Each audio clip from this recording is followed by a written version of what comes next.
Hello, everyone, and welcome back to the next episode of the Bird Brothers podcast. I am one of your feathered friends, Falcon, and as always, I'm joined here today by my great friend, Condor. Condor, how are you doing today?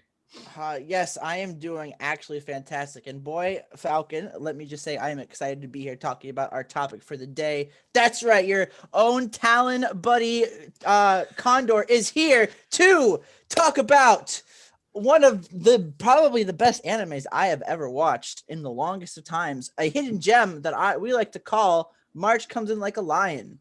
Yes, March comes in like a lion, and for a change up, we're going to talk about both seasons today instead of just our usual one. So we'll see how that goes. It may be a long one, so buckle up, grab a Coke, coffee, whatever you prefer, and snuggle in. It's going to be a fun one. I got water. You got water. I got coffee and water.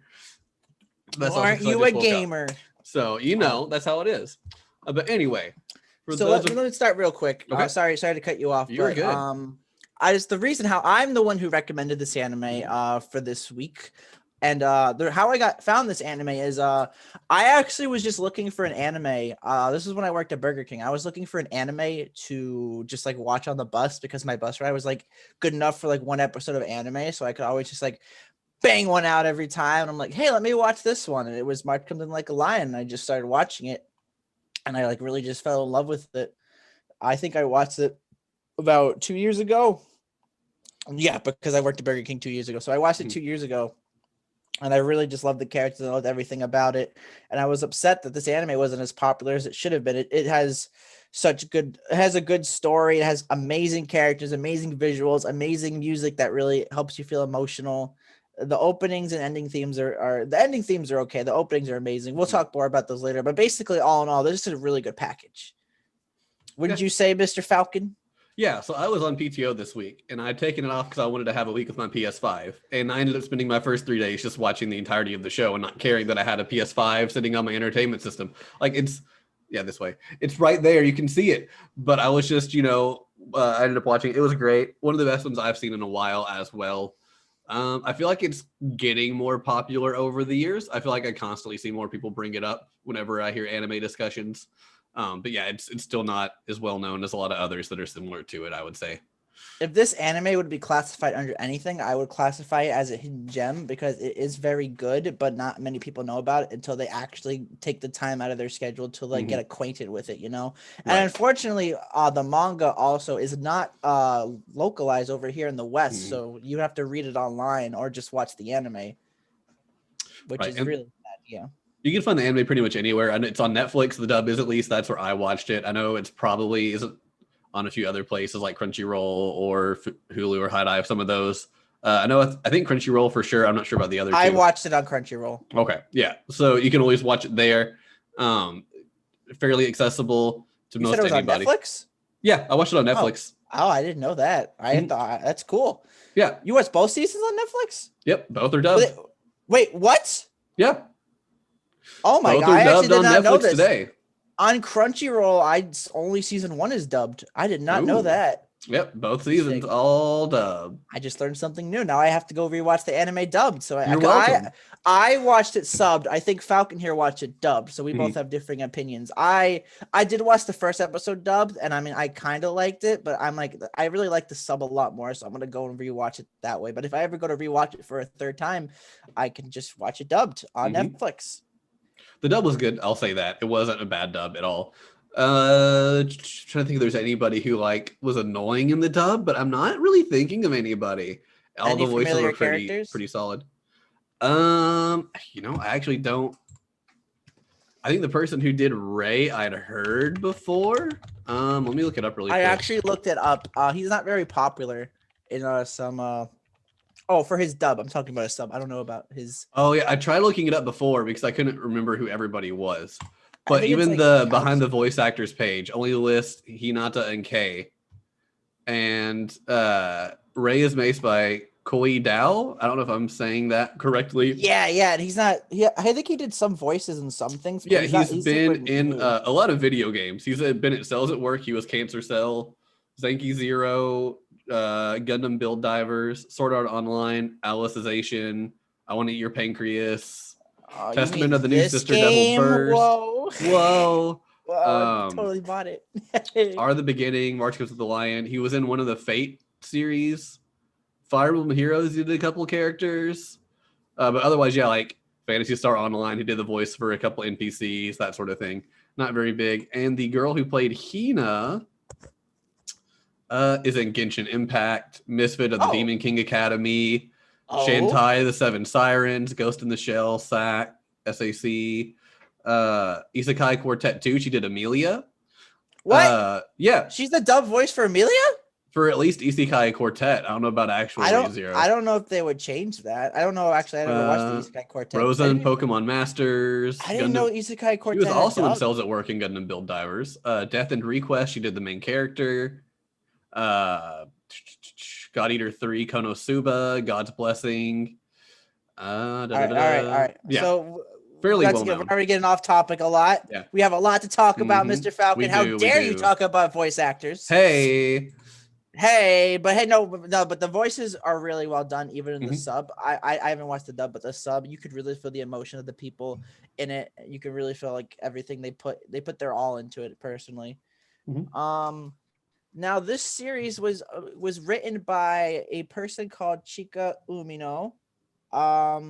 This person has also written another series called Honey and Clover, which is older than March Comes in Like a Lion. Yeah, that's a classic one that I usually hear people talk about. And the studio, what was the studio that did the animation for this? Let's see. I should have had that ready.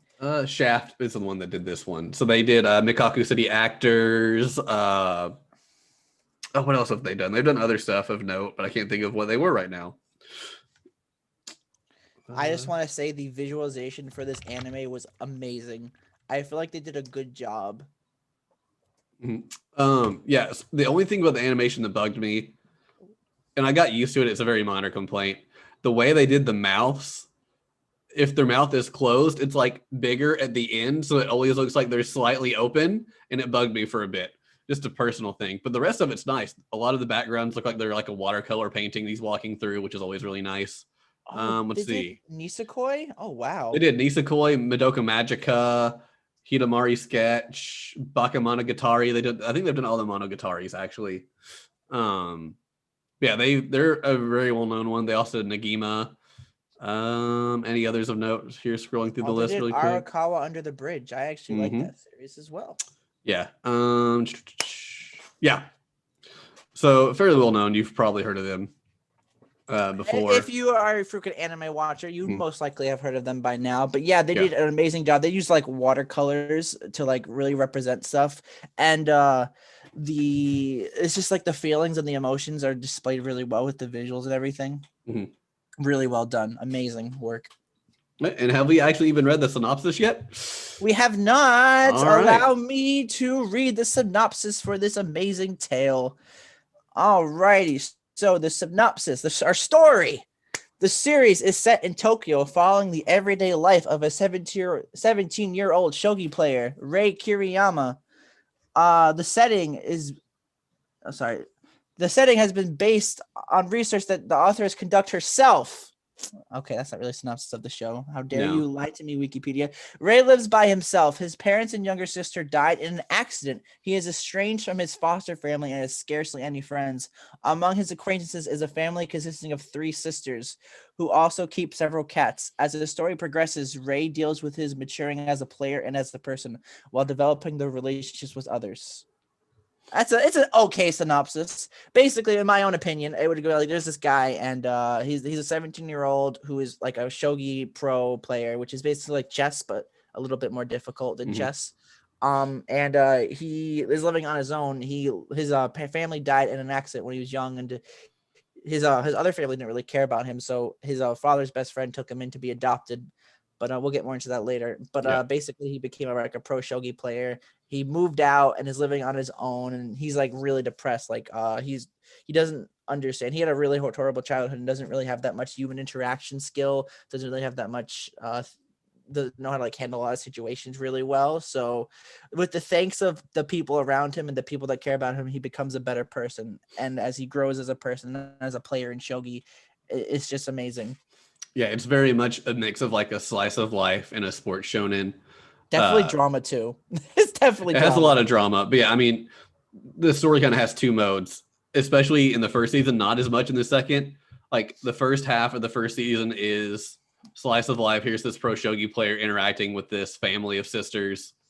And then the second half is here's this pro shogi player playing shogi, and the sisters show up every once in a while. Second season, I feel like got blended a little bit better.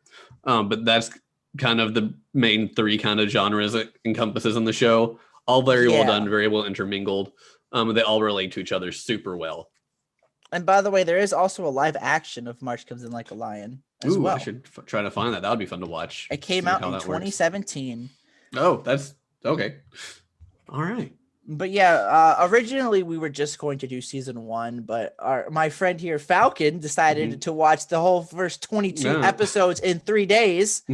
So I'm like, do you want to just do season 2? And he's like, okay, sure. And then he just proceeds to finish season 2 in 2 days.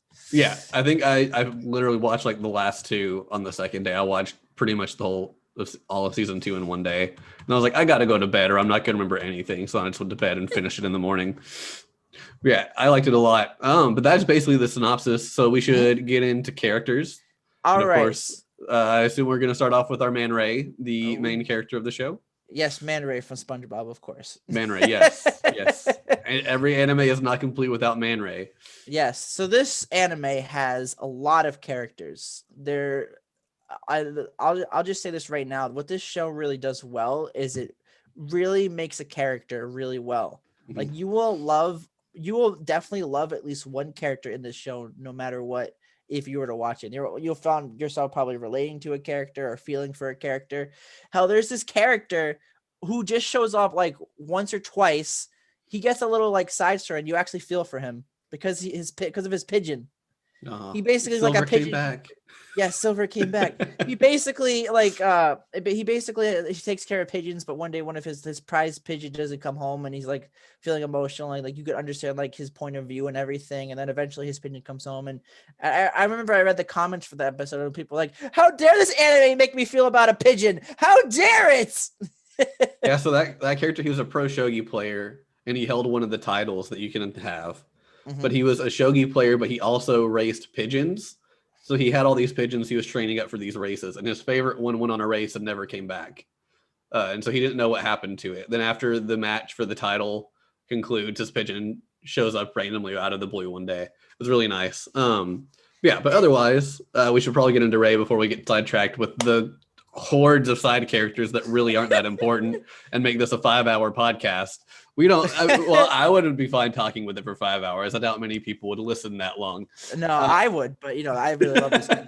Regardless, Rei Kiriyama, our main character, black-haired, spectacled boy who loves, or I wouldn't say love, more like plays shogi professionally, is really good at it, studies so the time, and is our depressed little main character.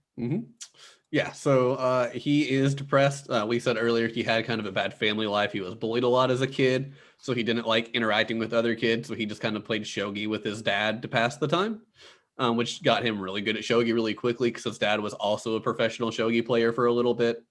Family died. Aunt and uncle didn't want to take him in. Grandfather was too old to take care of him. I think they cared about their hospital more. I think they mentioned that. Yeah, they mentioned that Rei's dad took over the hospital for the grandfather because the grandfather didn't want the sister to do it. So after the dad died, the grandfather's worried about what's going to happen to the hospital now that he's dead because he had just taken it over. The aunt's excited that they get to run the hospital now, and she literally tells Rei, who's probably 8 or 9 at the time, "Don't worry, we'll find a good orphanage to put you in." Just like straight to his face, no like care or anything. It's like, "Oh, don't worry, we'll find somewhere for you to go until someone else actually wants you," kind of deal. Which I hated. I hate that aunt so much, and that's the only time she's there. So we have like no redeeming qualities for her. But one of the dad's shogi friends asks if he still wants to play shogi. When he said yes, he takes him in. He's still a professional shogi player. Shogi is really big at their house. Rei goes and just creams them all, and kind of he blames himself for ruining their family dynamic, which calls himself a cuckoo, like the bird. Yeah. Which isn't really his fault, but he never fit in there. The parents seem to like him very a lot and care for him, but the brother or his like adoptive brother and sister really didn't care for him. So he kind of felt out of place. So he moved out as soon as he could and moved on his own. So he wouldn't ruin their family anymore. That's a pretty complicated situation, which I'd love to go into later. But yeah, basically. No, I'm not going to go into too much to it now. Just kind of setting up why he's so depressed all the time. He ended up deciding to re-enroll in school, and he doesn't really know why. He dropped out after middle school just to focus on shogi. He's one of 5 people who went pro in shogi during middle school. One of which is the current rating Meijin, which is like the highest title you can get in shogi, if I'm remembering that correctly. I am going to assume so, because every time he's in a shogi match in that show, they call him Meijin Shoya, which and whenever it's like another character, they call him like, oh, here's Shimada 8th Dan or something. So even like the other title holders, it was never a big deal. It's just like, oh yeah, they hold that title, but it's like, but that is the Meijin, you know. That's so I the feel big like one. I feel like he's like the top as you can get, like number 1 seeded player kind of deal. So everyone has high hopes for Rei, but he's very good at what he does. But he ends up enrolling in school, so not only is he has to kind of juggle because he has to miss school days for shogi, and he can't be like, I have a test that day. If he doesn't show up, he loses no matter what. And he's trying to advance up the ranks, so he's constantly like missing school to do shogi and having to juggle all that around. But otherwise, very quiet. He doesn't not care about people, but he's very self-centered. He focuses more on himself because he's never had to interact with people too much. The only people I guess he really thinks constantly about are the Kawamotos, which are the sisters. But as the series progresses, that line of thinking starts to change. Yeah, that's kind of the whole premise of it. Is how he interacts with people. Very independent. He doesn't want anyone to really look after him or care for him. He thinks he can do it all on his own. Typical, kind of teenage thought process. I guess that kind of sums him up fairly well. What do you want to add about him? Well, he's a 17-year-old who's living in the adult world, and some characters mention this, but like he's a kid who has to deal with adult problems, but at the end of the day, he's still a kid with his own kid problems. So he really has he really has like double the trouble when it comes to his like own emotional problems, which doesn't help with his state of mind at most times. Like you could tell, like in the beginning of the show, I think it was like episode 3 or 4. He's like, oh, I really need to buy curtains because I need to be able to sleep better. And you could tell it's like, if it was me and I was moving into my own house, I'd probably buy curtains right away. Yeah. You could really tell by his state of mind and his lack of understanding or caring about things, Well, even when you see his apartment, even now, like he bought the curtains, but otherwise he's got a bed, he's got a shogi board, and he's got he didn't even buy the bed. The bed was a gift. Yeah, the bed was a gift. Well, he had the smaller bed, then he got another bigger bed. I don't remember if the smaller bed was a gift or not. No, he probably had that one, but the big bed he got was a gift. Yeah, it was a gift from one of his best friend, who I feel like genuinely is his best friend. He just doesn't recognize it. But yeah, we'll talk about him more later. Oh, hell yeah, we will. Oh, Nikaido. Now, real quick, the problem with this anime, it's not like a negative problem. It's more like a positive problem, is all these characters are so unique that it's really hard to distinguish a favorite character. Because I remember, Falcon, you mentioned when we were talking about it, you said, I can't decide who's my favorite character. It keeps changing. Yeah, it kept changing for a while. I think now I probably have one that I think about more often when I think of the show, so that's probably my favorite. There's my favorite. There's really not a bad character in here, except for like the one-offs, like the aunt, because like we just see, okay, she's a terrible person, but then we never hear anything else about her. Talk about Rei's aunt, right? Yeah, Rei's aunt. Okay, yeah. cool. Not the Kawamoto's aunt. She's awesome. But yeah. So I mean, like, unless they really are the character that has like one line of dialogue and never hear from again, every character is very well written. So it's really hard to pick a favorite. And even when you think there might be a character you might not like, the author will just be like, bam, let's write about the character and make them more human so you can understand and feel for them. You thought they were evil? Nope, everyone has feelings. Everyone has a. Even the characters I don't like, I understand why they're doing what they're doing. So it's like, it doesn't justify it, but I get it. It's like, so you're not like blindly hating you. Yeah. Anything else about Rei, or do we want to move on to the next one? I love Rei as a character. I always love the reason why I like ReZero so much is because I love the main character. So I feel like the same aspect in this anime takes place as well. The main character is a guy who starts out like kind of like depressed, and as like he goes through the story and he goes through life, he becomes more willing to do things and becomes just a better genuine person. Which there's a scene, it's not in the anime but it's in the manga, which I might talk about later for like after the podcast or like during the end of it, which I'd love to mention. But he does a lot of amazing things. I had to spoil myself because I love it, but it was so good. I wish for season 3 so we could get it and we can watch it. I hope we will. Apparently, there's constantly rumors about getting a season 3, and they never pan it's out. been But like apparently, that for 2 years. apparently another one started very, very recently. I'm like, oh, so we'll see. Hopefully, we do. I'd love to. I'd love a 3rd season. 2021 March comes in like a line season 3, please. Thank you. Come on. Yeah. That's just that's Kiriyama in a nutshell. I say we should move on to one of the sisters. Which sister? Let's start should with we move Akari. on? Okay, that's what I was gonna say. I felt like Akari would be the next one. We should go in the order of the age. Okay. So the reason why we say sisters real quick is because we have these 3 sisters. We have Akari, Hinata, and Momo. Akari is 23. Hina's in like middle school going to high school, and Momo is like in preschool. Basically for them, their mother and grandma died. Actually, do you remember how they died? I think just from a sickness or old age. It was I think the grandmother died old age. The mom, we see the scene in the hospital where she apologizes to Akari for making her have to take on the burden of caring for them. So I think the mom died of an illness, but I think the grandmother just died because she was old. I'll have to look into that a little bit later. But and then you think, oh, what about the dad? No, the dad decided to just leave and not have to take care of anything. Probably the worst character in the show, in my opinion. And I'm starting to wonder when he left, because I always thought it was after the mom died. But there were a couple scenes they showed in season 2 that makes me think he might have left before the mom died. But I don't know. But yeah, that was just something I would like answered, I guess, which I probably could have waited to say later, but I just thought of it. So I apologize. But anyway, that's the premises of the Kawamoto sisters. Basically, you have this 23-year-old who has to take role of a mom from a younger age and have to take care of her 2 baby sisters, which and honestly, these 3 sisters are probably some of the best shining moments in the show. Like, I have actually seen comments in like I always like to read the comments after I read the episode, watch the episode in the Crunchyroll, and a lot of them are just like, I hate shogi. I want to see more of the sisters right now. Which, in my opinion, I do like the sisters. I do like the sisters more of I do like the sisters more than the shogi bits. But think of it like this. The sisters, Rei grows as a person and he like becomes better and understands more, and for the shogi bits he can actually like put that to the metal and like prove how well he's grown, that's how I like to view it. But anyway, let's start with Akari, the oldest one. Basically Akari is the one who found Rei. One time I think Rei was just like outside and Akari just like picked him up off the tree, like, hey, you look hungry, you should come and eat.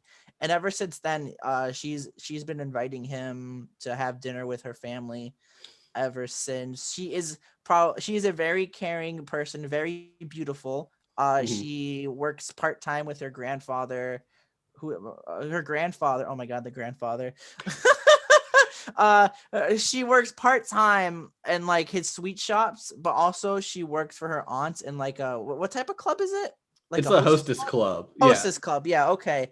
And she's very kind. She's an amazing cook, by the way. Probably one of the best cooks I've seen in an anime. That's like slice of life based. She cares about like everything around her. I think she has a little, I wouldn't call it's kind of funny. I think she has a little fetish for chubby people. Like when you see Nikaido, she's like, oh my God, that's the best thing I've seen in the world. Look how nice and fit he is. The middle sister Hina phrased it is, Akari like soft round things. So I think like anything, as long as it's soft and round, she likes it. But Nikaido is very round, so he would naturally be very soft. So yeah, she sees Nikaido and she's like, like, you have to come with us, and just like drags him home with Rei. But I guess one thing to note is Akari, she's very kind, very nurturing, whether by nature or just by necessity. Very responsible. But yeah, she found Rei kind of like passed out on the sidewalk. And I looked at the wiki just to see what the wiki says, and it just says she encounters Rei and takes him to her place after she found him at sort of a drunk state, and she brought him there to recover. So I guess kind of like, he wasn't actually drunk because he's underage, but he's kind of like doesn't really know what's going on where he's at, just kind of aimless. But they also note that Akari likes taking care of strays. Mm-hmm. So she sees that Rey's kind of this kid out there, no one else really around, can clearly tell he's not taking care of himself. But she also has They have 3 cats as well. 3 cats, and they all were just strays that showed up that Akari felt bad for and wanted to nurse them back to health. And now they're all like bigger, fatter cats, which also takes to the fact that she likes bigger things, and just that's how caring she is. She'll get upset even when Rey turns down an invitation for dinner, but she invites him pretty much every day. So like at the start, he wouldn't go some days because he'd feel like he's imposing due to his depression. And then other days, it's like, I got to practice for shogi. Sorry, I can't come right now. I have to be in the zone. But she gets really upset with that. But she's somebody who gives Rey that motherly figure he didn't really have. We don't know how his actual parents really treated him. I'm sure they treated him well, honestly. I mean, they passed away when he was late elementary school, early middle school. So, he was still when he really needed that nurturing persona in his life, and he lost that. And then where he went after, he didn't get that. So it's very much this vibe he needs that Akari can give to him, which is part of why he ends up growing as much as he does. I would 100% agree with everything you just said. Mm-hmm. It really, Akari has like a burden that she has to deal with the fact that their father left her, and she has to take care of the 2 kids, her 2 baby sisters. So she kind of missed out a lot on her life because of that. But it turned her into the kind and caring person who she is. She's a really nice character. Honestly, if a lot of people would probably love her if they were to meet her, and or like if they were to like if they watch the anime and you see her, you'd probably understand, especially if you're like a mother or something, you'd probably understand that a lot. You'd probably think she's your favorite character. I personally really like Akari, but I like almost every character in this show. So I found out who her voice actress is for the dub. Her voice actress is Laura Post. Okay. And she has several people of note, actually. She is the voice of Sailor Moon in the show that started in 2015, the current one going. Really? She is in Sailor Moon as Telu, and Queen, I don't know how to say that, Nahelena or something. Oh, yeah, my favorite character. Toko Yadomi in Anohana. She is also in ReZero as Naoko Natsuki. I don't remember who that is. That's Subaru's mom. Ah, okay. Yeah, so Subaru's mom is of course, playing the motherly figure as always. Yep. It looks like I was having trouble finding the voice actors and actresses before, but it looks like on the wiki they're there. So if I can find a page on there for the character, I'll mention who their voice actor is and if they have anything of note as well. By the way, just a trivia fact. The voice actresses, I think this is for the sub, the voice actresses of the Kawamoto Sisters also provide the voices of the 3 cats of the residents. Nice. So if you watch the anime, like sometimes the cats don't like speak, but their thoughts are like verbalized for the viewer to see. Mm-hmm. So you could be like, oh, I'm hungry, or like, oh, pet me, I want to be pet. And it's really cute, and it adds like a nice, like really happy feeling to the anime. Yeah, it threw me off the first time they did it. I was like, what is going on? But after a bit, yeah, it was pretty great. All right, and I guess that's basically Akari. Mm-hmm. We should move on to the next sister, Hinata. Mm-hmm. Hinata, my favorite character.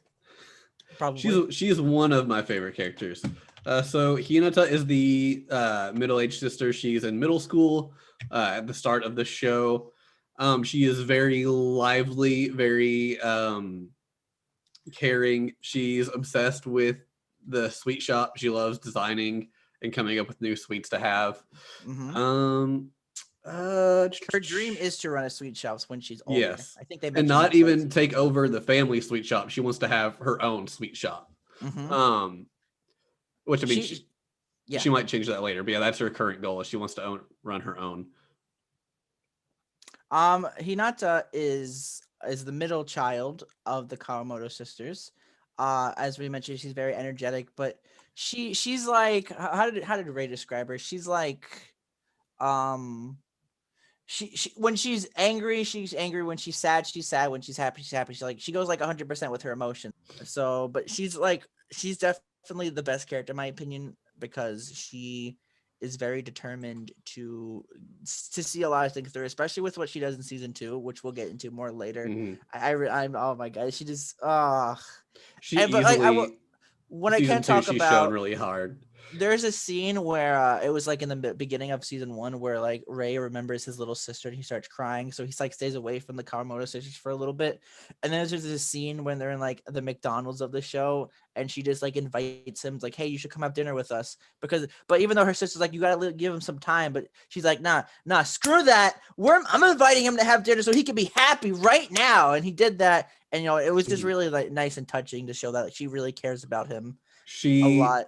She very much stands for the right thing to do, and she's going to do what's the right thing to do, Even which at is the cost of anything. Yeah. yes, and that's why she gets a lot of more focus in season 2. There was a whole thing too. I feel like Hina is very much a love interest character for Rei. I mean, yeah, the anime is definitely shipping them together, which it makes sense because, and before people freak out, it's like, well, a middle schooler and a high schooler. I think at the end of season 2, she's transferring into high school for her first year, and is raising his third year. He did skip a year or two though, so he is at that point 18 technically, but at that point she would be 15 or 16. No, by the end of the series, he's 19. I'm sorry, by the end of the season 2, because remember, they go through 2 years in the show. That's right, yeah. Yeah, so he starts at 17. She's 15 or 16, and he ends season 2 at 19. So there is a 3-year age difference, but it's not like that's not big. 25 and she's a middle schooler or anything. But at the start, especially in season 1, it also at times seemed like he could have liked Akari. So there was a little bit to where I wasn't sure in the first season if there really was a love interest character or not. But then definitely in season 2, you find out Hina is kind of the character that he might kind of be crushing on, and she might kind of be crushing on him. Well, in his words, Rei calls Hina his savior. Basically, it was because of her that he was able to break out of his shell and become a better person. Later on, I'm getting all emotional just talking about it. Oh God, stop it! No, yeah, because he broke out of his shell. He calls him like, because there's like this scene where he's a little kid and he's hiding behind the bush, right? Yeah. And you see like a hand reach out to Rei, and it's Hinata's hand, and it's just really sweet that someone like that could be there for Rei. But going back to what you said about the Akari thing, I thought that too at first, and so did a lot of people. But I feel like Rei thinks of Akari more as a mother figure, as you mentioned. So, which is fun because if Akari does not get with Rei, she can go with Nikaido, and it's just great. Stop it. But no, it's obviously the teacher in Akari, obviously. I would like that shit pairing a lot as well. The teacher is great. We'll talk more about him later. He definitely deserves his own character to talk. But yeah, Hinata definitely is a character to look out for. She's one of my favorite character because of the actions she takes and a lot of the steps she does. She may be a young kid, but she has her own problems, and even though she's young, her problems are very maturized, if that makes sense. Like they're more like adult like, and you can like relate to them even if you're like an adult like me and Falcon are. So that's why Hinata is the best character. Prove me wrong. No, I'm not going to prove you wrong. Okay, good. Anything else we want to say before we move on to Momo? Her haircut is dumb at the end of season 2. Yeah, I don't like that haircut. She doesn't either, but Rei apparently did. So who knows if it stays or not? It stays. Spoiler. Oh man. Okay. Yeah. Otherwise, I guess we'll move on to Momo. She is a 3-year-old in preschool. Is she 3? Yeah, that's what it says on the Wikia.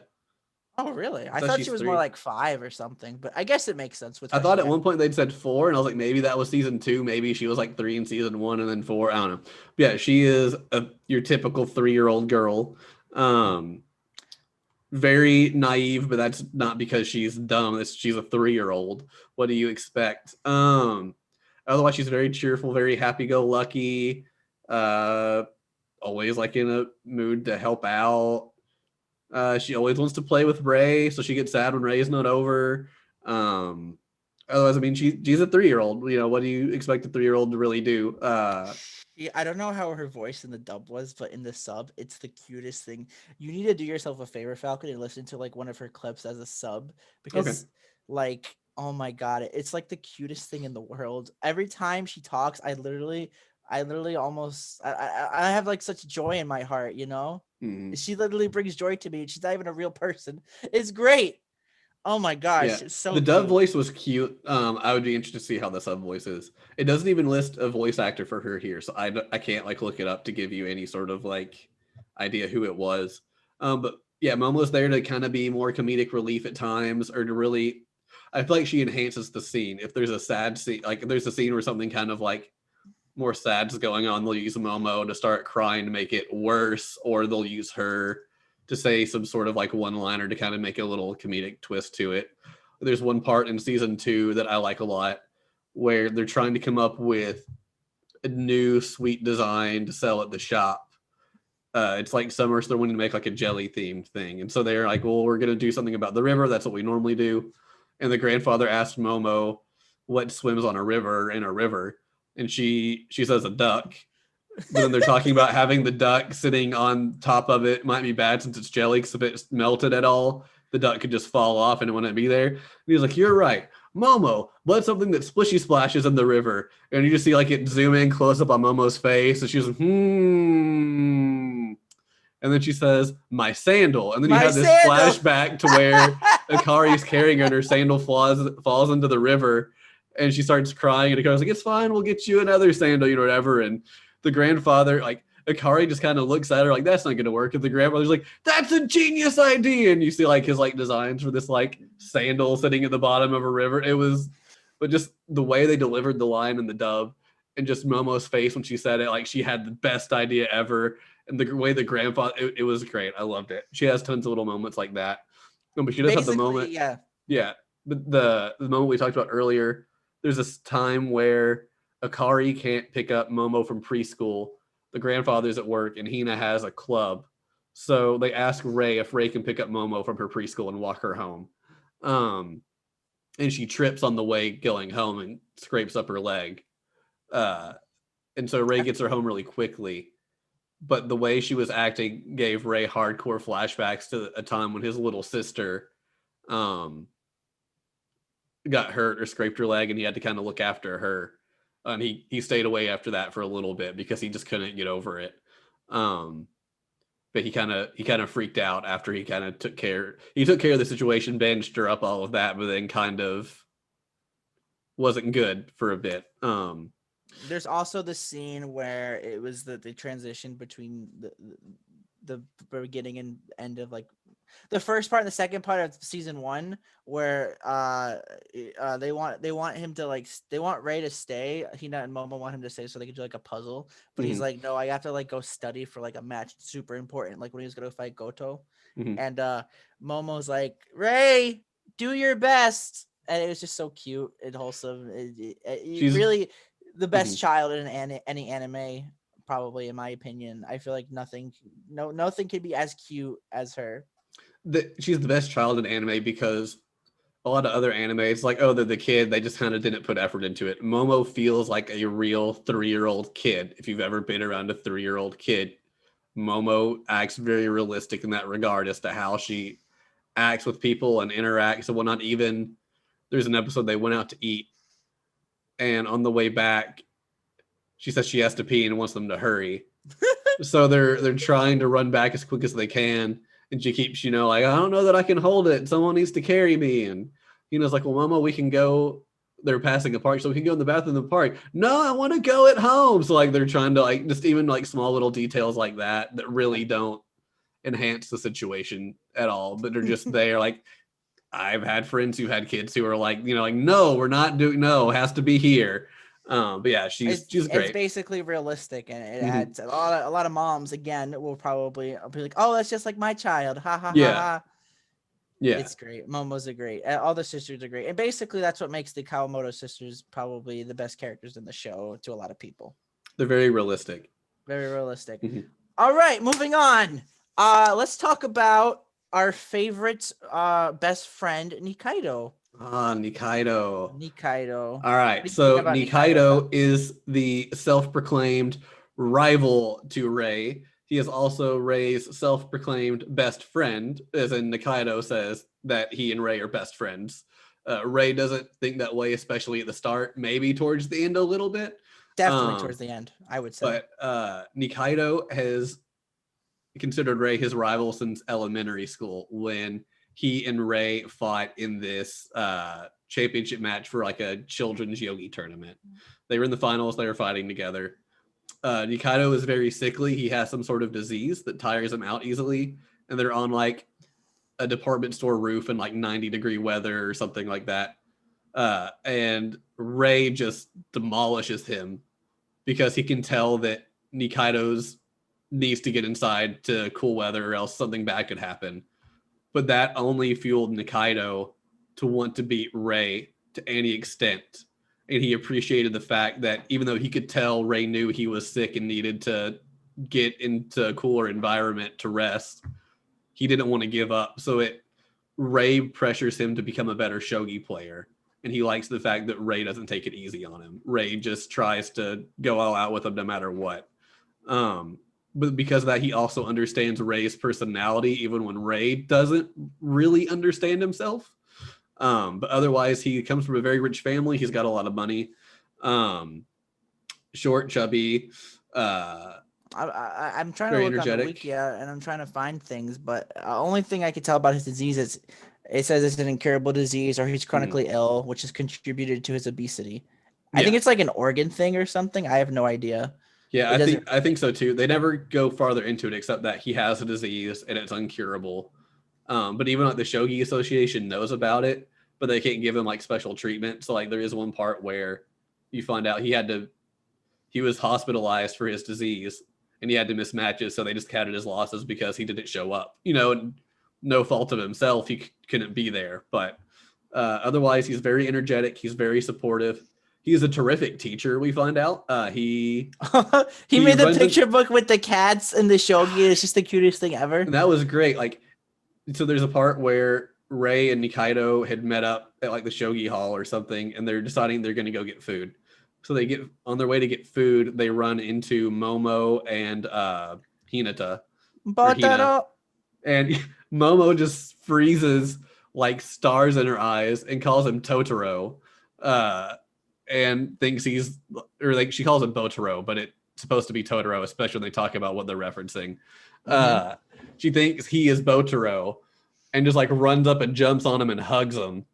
And then Akari walks out of the store later and freaks out because she loves the fact that Nikaido's round and soft. Yeah. And so they invite them over and they ask Rei if he can teach them how to play shogi. So he knew that before going, so they bought like supplies and stuff. And Rei's, these are the pieces. This is what they do. Your goal is this. Let's do this and that. And you can tell that Momo and Hina are just lost. So Nikaido pulls out this book that he made that explains it as like cats. It's more cutesy. It's more kiddish, but it gets their attention. They're understanding it better, even though he's really saying the same exact thing in pretty much the same way. He's got the visuals to kind of reflect it.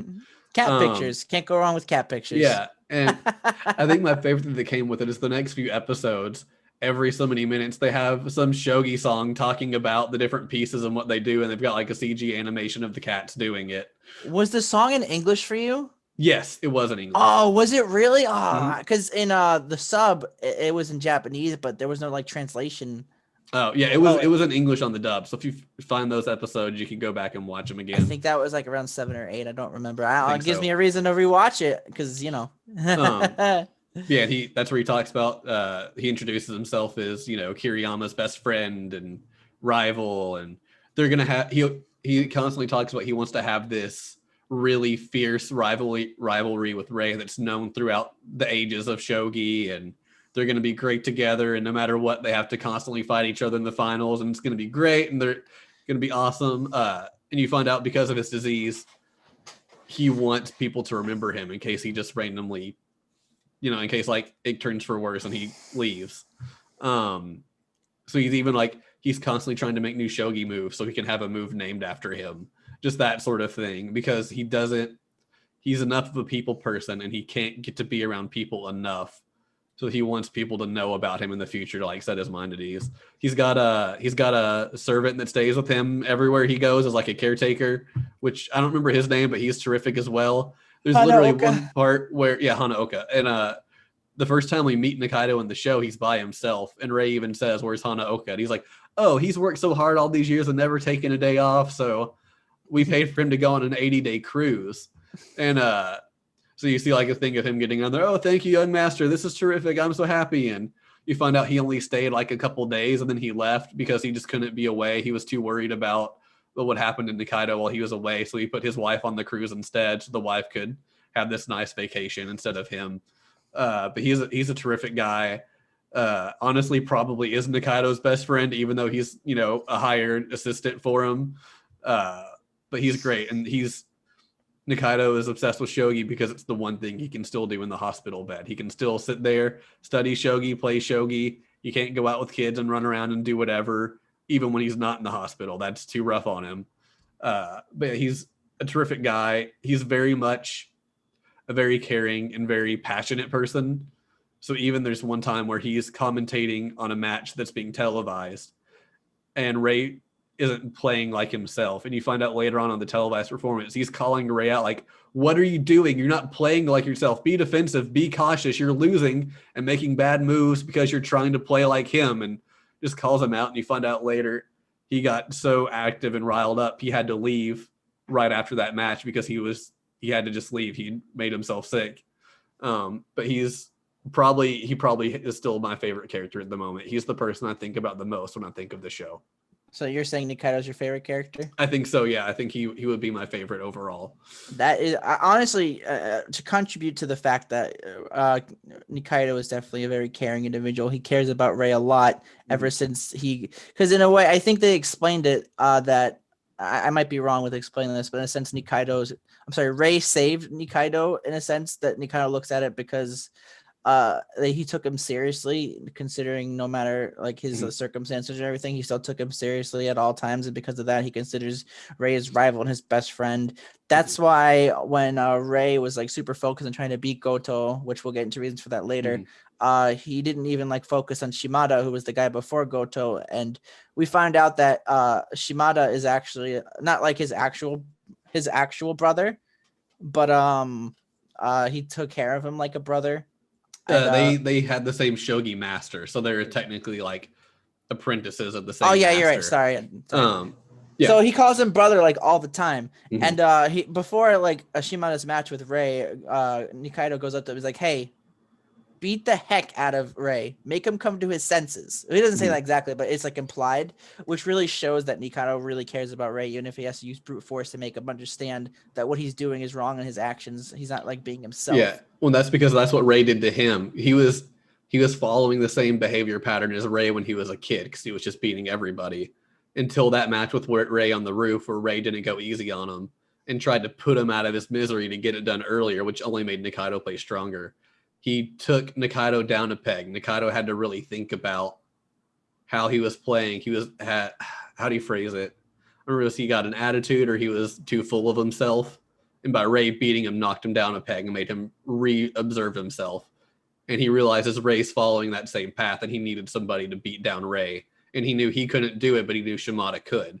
So he was like, "Shimada, destroy him. Like, just flat out, go all out. Flat out beat him to death." Yeah. And he's like, "I care about him too much to let him keep going like this." So like it's very much, he'll do whatever for Rei, even if it's not what Rei wants him to do, or even if it's not a nice thing to do.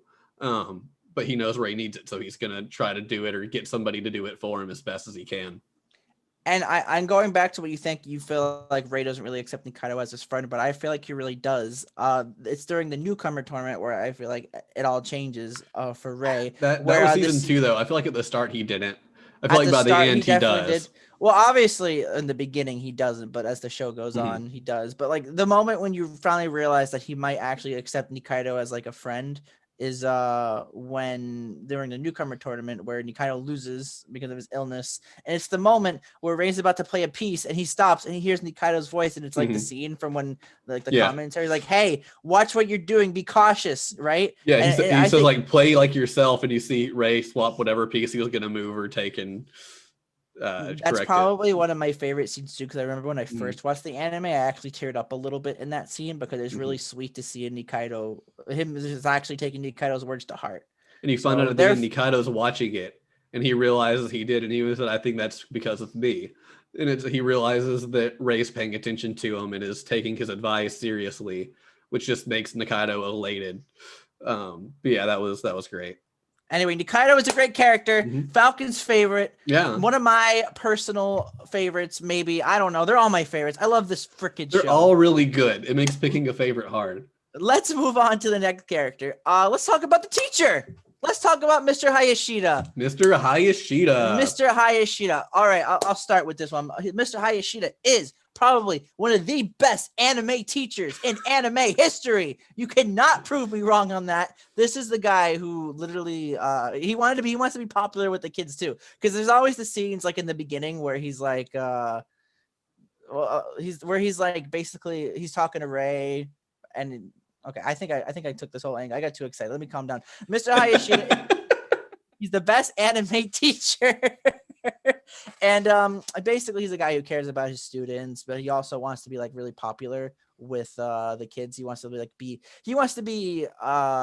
what's the word when you want to involved. He wants to involve. Thank you. He wants to be involved with like the kiddos, always wanted to hang out with them and be popular with the kiddos, but he really does care about Rei. He also likes shogi. I think he mentioned that him and the Meijin Shoya went to high school at the same time. Oh no, they're just the same. Maybe they're the same age, either the first or the second. But there's like all the two. It was these scenes in the beginning where basically he's talking with Rei. He's like, oh, they're having a Christmas party. Oh, we're going camping. And Rei's like, why do you keep mentioning this to me? I don't care. He's like, I want to be popular with the kids. Someone has to listen to me. You're the only one. But as the anime goes on, you finally, you really realize that Hayashida, you think he'd be like a joke character at first, because that's the way they were trying to like put him in as a joke character. But as they go through, you realize that he's like an adult with who's gone through adulthood, and he understands what people are going through, and he really does generally care about everybody, especially Rei. Man, he really saved Rei's like school career, because in a sense he had to because of all the absences that Rei had to do. Mr. Hayashida literally went like full focus when he's like, all right, how many days do you have that we need to focus on right now? Yeah, he pulled a lot of strings to let him still pass. Also, really quick, I forgot to mention Nikaido's voice actor. And he's actually been in several things. His voice actor in the dub is Zach Aguilar, who is Genos from One Punch Man. Oh. Who else was he? There was someone else of note that I saw. Now I'm not seeing it. He's Tolkien in Sword Art Online, Colt and Hunter x Hunter, and there's one more of note. Who was it? I forgot. Oh, he's in JoJo as Koichi Hirose. Oh, he's Koichi. Yes. Oh, yes. He's like the best character in part 4. But that's it. We'll get back to the teacher now. I just realized I forgot. I had it pulled up and saw it. Thank you for that. I appreciate that. No problem. That was pretty cool. So yeah, basically, and there's a scene. There's a scene in season 2. Like there's this there's a situation in Hina's school. We'll get more into it later, but the teacher there wasn't really handling it well. So Rei was talking about to Mr. Hayashida, and Mr. Hayashida's like, all right, let me at her. I'm going to tell her how to be a real teacher. And Rei's like, no, calm down, please. He's like, no, I'm going to her right now and telling her what's what. And I'm just like, dude, this is like the best teacher in the world. But basically, Mr. Hayashida is a good character, very mature, understands a lot of things, helped Rei have a better school life. What do you think about Mr. Hayashida, Falcon? I like Mr. Hayashida a lot. Yeah, he's just a shogi fan, so that's why he kind of can relate to Rei. He talks about shogi a lot. He understands how the pro world there kind of works and whatnot. But also just the fact that he sticks to himself. He doesn't really have friends. He doesn't really try to get along with anybody. He just kind of shows up when he's not playing shogi. So you find out they eat lunch together on the roof a lot of the time. But he even finds out one of the first times we actually see him that he realizes Rei probably makes more money in a year that he does as a teacher. And then he just gets really upset and is like, whatever, I'm not even eating with you anymore. Why am I eating with the student? I should be eating with the teachers and the other adults at the school. And like gets upset and like walks away. But he does whatever he can to help Rei fit in. And so he's constantly like, hey, in case you didn't hear, the class is having a Christmas party. I'm not invited, but you should go have fun. And Rei didn't go to high school and then decides later to enroll after like, I think a year. I think he took a year off and decided he changed his mind. So he even at one point, Rei is not really making it a point to like fit in. And so he's finally kind of like, what's the point of you being here? Why did you come back if you're not going to actually be a part of the student body or the class? You're just showing up to be here. And so he kind of tries to help Rei out with the more social side. Even in season 2, he tries to get him to join a club or form a club because he wants him to have some sort of friendship interaction. He wants him to make these memories he's going to remember forever because he knows as a teacher, he remembers a lot of stuff he did in high school. So that gets him to get Rei to form the Shogi Science Club because they couldn't get anyone for a normal Shogi club. And the Science Club was about to close. So they just merged the two clubs together. But then he makes friends with the Science Club members and they teach him cool science things and he teaches them about Shogi and they kind of just rotate what they do. And there's a great scene that he facilitates where they make I forget what the actual name is like. It was in Kawaii Complex 2, the noodle slide thing. Yeah. I forgot what the actual name is. I think in the dub they just call it like inverted slides or something like that. I don't remember what they called it. But he gets them to do that. The sisters too. Yeah, and they even invite the sisters because of some drama Hina had been going into at the time. He felt Hina was questioning if she was going to go to high school. He's like, hey, come see what we do at my high school. Come to our club thing. The teacher says it's cool. So he invites them to kind of get Hina to see what it's like at school. But you fully get to see Rei genuinely considers the science club members as friends. And if it wasn't for the teacher, he wouldn't have that. He would just have a couple shogi friends and the Kawamotos, and that would be about it. And that definitely helps to grow Rei as a character as well, because school is a very important part of teenager's life. It's where you find your friends. It's where you find out what you want to do with your life. Obviously with Rei it's different, but you still wanted the friends part. He didn't want to, as he mentioned, he didn't want to leave anything half-assed. You want to do everything 100%. And that's Mr. Hayashida as a character. Best teacher real in the world. Quick, his voice actor was what's his name actually? I've scrolled down too far. Keith Silverstein. He is in Violet Evergarden as Dietfried Bougainvillea. It's a Netflix anime. Looks like he's in a lot of Netflix animes that I've not heard of, but I can tell. Otherwise, he's in a lot of like smaller roles, but nothing like too big. Grand Blue the animation, he played Promern. Let's see if there's one more that we could throw out here that he did. He is in Boruto as Kakoi. I don't know who that is. I don't watch Boruto. But I don't either, but Boruto's a bigger one, so he was in there at least for a bit. But yeah, who should we talk about next, or is that all the characters of note that we feel we really need to talk about? I feel like there's at least 2 or 3 more. Yes, I know we've been talking about the characters for a while, but that's just how good the characters in the show are. They're so diverse, they're so unique that it brings mentioning. Let's talk about Shimada. Okay. A little bit. How about that? You start. Who is Shimada Falcon? So Shimada is a professional shogi player. He is. What a surprise! Yeah, he's in is it A class, I believe, which is just like I think the highest class. Dan. Yes. Yeah, A class 8th Dan. They don't. That's one thing I don't like about the show. They don't really explain how the classes really work. We know A is higher than B is higher than C, but the Dans, it's like, are there only so many people there, or is it depending on like your rank? There's so many people of a certain Dan. They don't explain that. I was very confused whenever they'd say that. But he is first class or A class 8th Dan. He doesn't stand out. He's been a really consistent, very well done shogi player, but he came up the same time as the current Meijin and a lot of others who had more personality, had more charisma, and so he kind of got thrown to the wayside, which is why he was able to beat down Kiriyama in the that one tournament Nikaido asked him to just destroy him in. Kiriyama looked at a couple of his game records and didn't see anything of note, so he just dismissed him.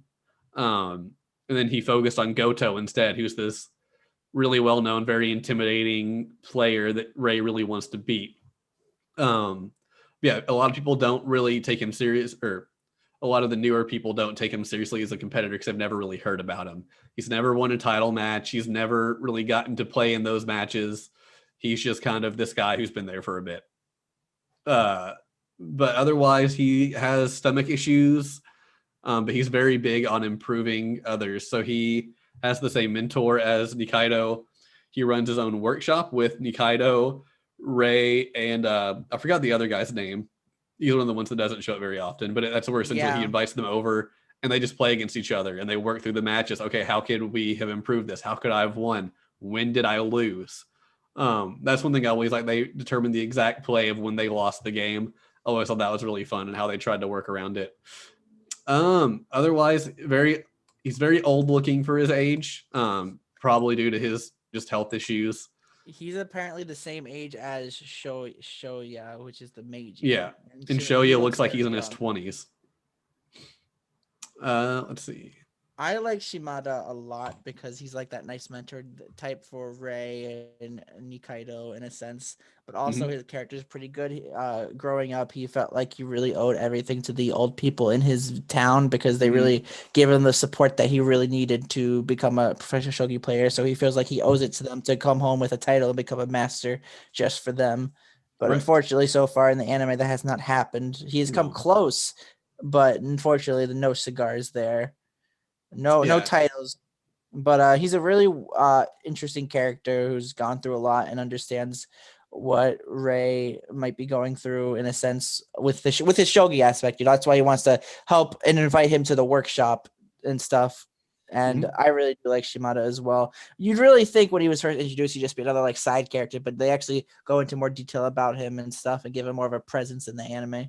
Right. Yeah, I mean, he's a very important character, but I feel like he's one of the more one-note characters besides just he's constantly wanting to bring back a title for his town. Otherwise, he's there. He's really great. He's a great mentor figure, but that about sums him up as far as I'm really concerned. Okay, yeah, that's fair. Is there anything else you can think of for Shimada? Get some stomach medicine, dude. Come on. Yeah, I mean, he has stomach medicine, but I guess voice roles. So he's a very old school voice actor. He's been around for a while. He's Kirk Thornton. Yeah, I've heard of Kirk Thornton. Sonic Boom, he plays Orbot and a bunch of other voices. He's the Gabumon, Garurumon, all the Gabumon line in the Digimon series. He's Igor from Persona 5. Well, there you go. You showed even old ones like Ninja Scroll. He's Shiro Fujimoto in Blue Exorcist. Cyborg 006 from Cyborg 009. Kisame Hoshigaki from Naruto Shippuden. He's also Sayax from Kingdom Hearts. Yes. Let's see. Any others of note? Just scrolling really quick. Oh, he plays a guy from Gundam Iron-Blooded Orphans, Todo Mirkonen. I've seen most of that show, but I don't remember who that is off the top of my head. That's probably about it. All the most notable ones. All right. Another character I'd like to talk about is the Meijin, Soya. I honestly really can't understand Soya's character. I'm not saying that because I feel like they didn't show enough of him, which they showed a decent amount about him. But he's such a weird and unique character in a sense. Like you can't really understand what he's thinking at any time. But the reality of the problem is the reason for that is because I think this is my interpretation is that he's just put so much time into shogi and so much time into it that he really can't like show emotions. He really can't like show like human interaction. Like you thought Rey was bad. Here's this guy. I mean, there's a scene where he literally got like wine spilled on him, but he keeps talking normally like nothing's happened. But when he's on shogi, he's literally himself. That's who he is as a person. He's literally shogi personified. Like there's a lot of people who've literally called him a shogi demon or the devil of shogi. But he's a pretty interesting character in the sense of he was also one of the middle school people to debut. He was the first one, right? I don't know if he was the first. I don't think he was the first one. I thought he was the first one, and Rey was the fifth one since he had made it. Like But I could be wrong on that. I think the chairman was Oh, the okay. first one. Well, I don't know if he was the first one. Oh no, he wasn't. You're right. He wasn't. The chairman was the first one. All of them, all of the five except for Rei, I think at this point, had become the Meijin at some point. And I think you're right. I think Shoya was like the last one who did that. Yeah, I think it was the third or the fourth one. I don't remember off the top of my head, but yeah. But there's like a scene where he literally has to like lead Shoya on because you could tell he really like can't take care of himself so well. Mm-hmm. But he's just such a unique character. What do you think about Shoya? Shoya is interesting. We don't we see him often, but like you said, we don't really know a ton about him. We know a little bit about him. We know he really kind of like figures people out through shogi. I feel like the only way we're going to really know more about him is if they do more seasons and we have more interaction with Rei and Shoya. Because you could tell when they play like a commemorative match at one point in the show, and you can tell he and Rei kind of like understand each other somewhat while they're playing. You can tell there's like this kind of connection they have. Whether that's just to set up that Rei eventually will become the Meijin in the show, or if that's more. But they get together very well. They just seem to, after playing, kind of understand each other a little bit. But yeah, we don't really know much about him. He's very confusing. We know he's like a shogi god, essentially. They even talk about the chairman constantly says he's glad he played when he did, because if he were to play now, it would be very disheartening knowing that you're probably never going to beat him. Like, that's just how good he is. So it talked about, I think he's one of the longest running Meijins just because nobody can beat him. He's just too good. I think they said he wins 70% of his matches a year. Or his games, so not even in the matches, just like he wins 70% of the games. But yeah. I mean, he didn't lose games in the show. They don't show them. Yeah. But they talk about it. Yeah, they just acknowledge he has like a 70% win rate or something like that. See, I actually don't want Rei to become a Meijin, because I feel like if he does, he might end up just like Soya does, and I wouldn't want that personally. But I feel like that's not going to happen considering his interactions with the sisters. But that's just my thoughts so far. I actually did read a little bit further in the manga, and I heard some things. They show more of Soya. I didn't read it, but I like saw a synopsis of it, and some things do happen. Nothing serious, but you know. I'll talk about Soya's voice actor for the dub is Todd Havercorn. It's another oldie. Look at that. Of course, Natsu from Fairy Tail, Haru from Free, Beta from Anakante from ReZero, Bug from Bug Snacks. I mean, how much higher can you get? Yeah. I've just been playing too much. Apparently, he's Edgar Allan Poe in Bungo Stray Dogs. I didn't even know that was a character. He's Solomon Black Clover. I mean, like, he's in a lot. I'm pretty sure he's even Kororo in the Sergeant Frog dub. Because I think the reason they stopped the Sergeant Frog dub is because Fairy Tail got so popular. They're like, oh, we can't have you doing that one too. He's so we're just gonna. It's crazy. Yeah. That's I remember why they stopped Sergeant Frog, which kind of made me sad because I love Sergeant Frog and I wish we got more of it dubbed than we did. But that's a rant for another day. Jocko and Dragon Ball Super. So I mean, you know who Havercorn is at this point, probably, if you're watching anime at all. Yeah, I feel like just getting back to the whole thing about Rei and like shogi and having the Kawamotos, it's weird, especially because like it seemed like at the start, it's weird because at the start I thought the more he hung out with the Kawamotos, the worse he got at shogi, and the more he just focused on shogi, the better he did. But then it seemed like later on he realized how to balance it better. That the times when he did just focus on shogi, he got in his head too much.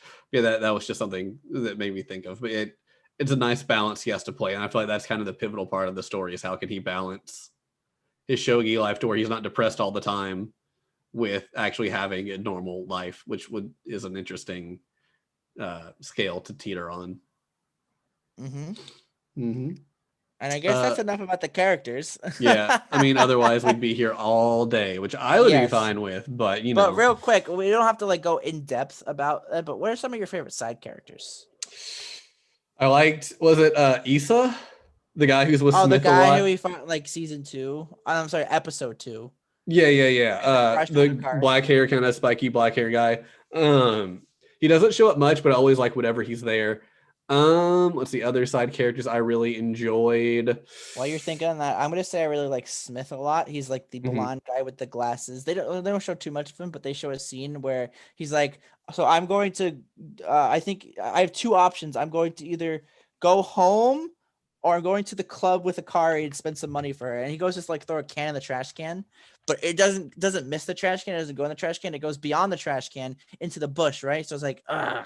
And he goes to the bush and he finds an abandoned like cat, and it was just like, ah, a third option has presented itself. Mhm. So Smith is a pretty interesting character. Another one, I can't find his name anywhere. I forgot it, so I'm sorry. The head guy of the science club before they merge. Oh, Noguchi. Onoguchi, yeah. He's just I figured he'd be your favorite because of his mustache. well, not even just because of the mustache. Like I just genuinely like him. Yeah, he's the science club thing, or president. He helps Ray out to pass the year when he missed so many days. They realized every day he had a shogi match was a lab day, so he never got to do his labs. So Hayashida is like, "Hey, can you help Ray do this? He had to miss a lot of days due to some circumstances. He has to do the labs. Can you help him?" And they, no problem. It's science. Let's do it. But then everything else they do is normally more like food themed. Like they talk about how to make soda candy, and they talked about how he like grew corn on like the roof of the school or something like that. And they were doing it's usually food themed somehow, but it's still about science and how everything mixes together to create what it is and why it happens.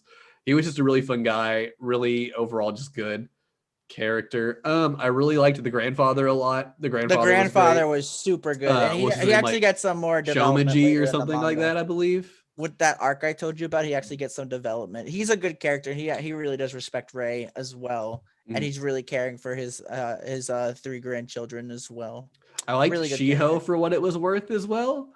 She wasn't in there a ton, or wasn't she? You mean Shiho, yeah, Chio? yeah, Chio. Chio.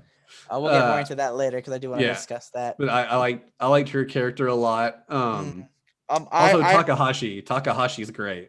Yeah. They're all good. We'll get more on that later because they're all really good characters, Takahashi. especially Takahashi, like being the tall guy.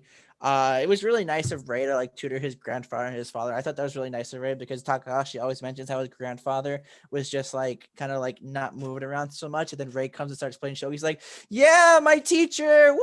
Yeah, he starts tells him moving that like he around. met He Ray. goes to a shogi hall and starts participating. It's amazing. Really good Yeah, on that Ray. was I like that a lot because Takahashi, I guess we'll just say, wants to be a pro baseball player. And so to motivate him, I don't remember if it was his dad or his grandfather that had been reading the Shogi magazine. It's like, this kid's in middle school and he's already a pro. Make it happen or whatever to like impress him. So when he met Ray with Hina that one day, he asked Ray if he'd be willing to come by and meet his family at some point because I guess they were big fans and he was a big motivator. So yeah, he ends up going and you find out he's been tutoring his dad and Takashi's dad and grandfather in Shogi. And they keep bragging about like their masters, this, high school shogi prodigy, and like it's very wholesome. I really liked it a lot, but there's like a mutual respect with them with wanting to become pros and what that entails and whatnot. But it was really good. Another one of my favorite side characters is going to be Sakutaro Yanagahara. Sorry if I said basically Yana. So basically, my only problem with the anime is that at the beginning of season 2, I really could differentiate between some of the old men who had like the white hair and like the old wrinkles. That was like one of my major problems. And they didn't really like distinguish between like the chairman and Yana until like later when Yana had his match with Shimada. But I really like Yana because he's basically a character who is holding on to the burden and holding on to the will and the dreams of all of his friends who have like dropped out from shogi to go do like their other things. And he uses that to strive on forward and be good. I think he's like 70 in the show. He's close to 70. In the dub at the end, he makes some comment about, he says, heck, I'm a 60-year-old man. And then the chairman tells him like, please, we're pushing 70 now. So like he's older 60s. But yeah, like they're having a drink. Yeah, he and the chairman have been in the shogi game for a really long time. So they're really good friends. I like the chairman a lot as well. He's very much trying to keep shogi relevant in a world that thinks shogi's just that thing that old men play. You have the moment.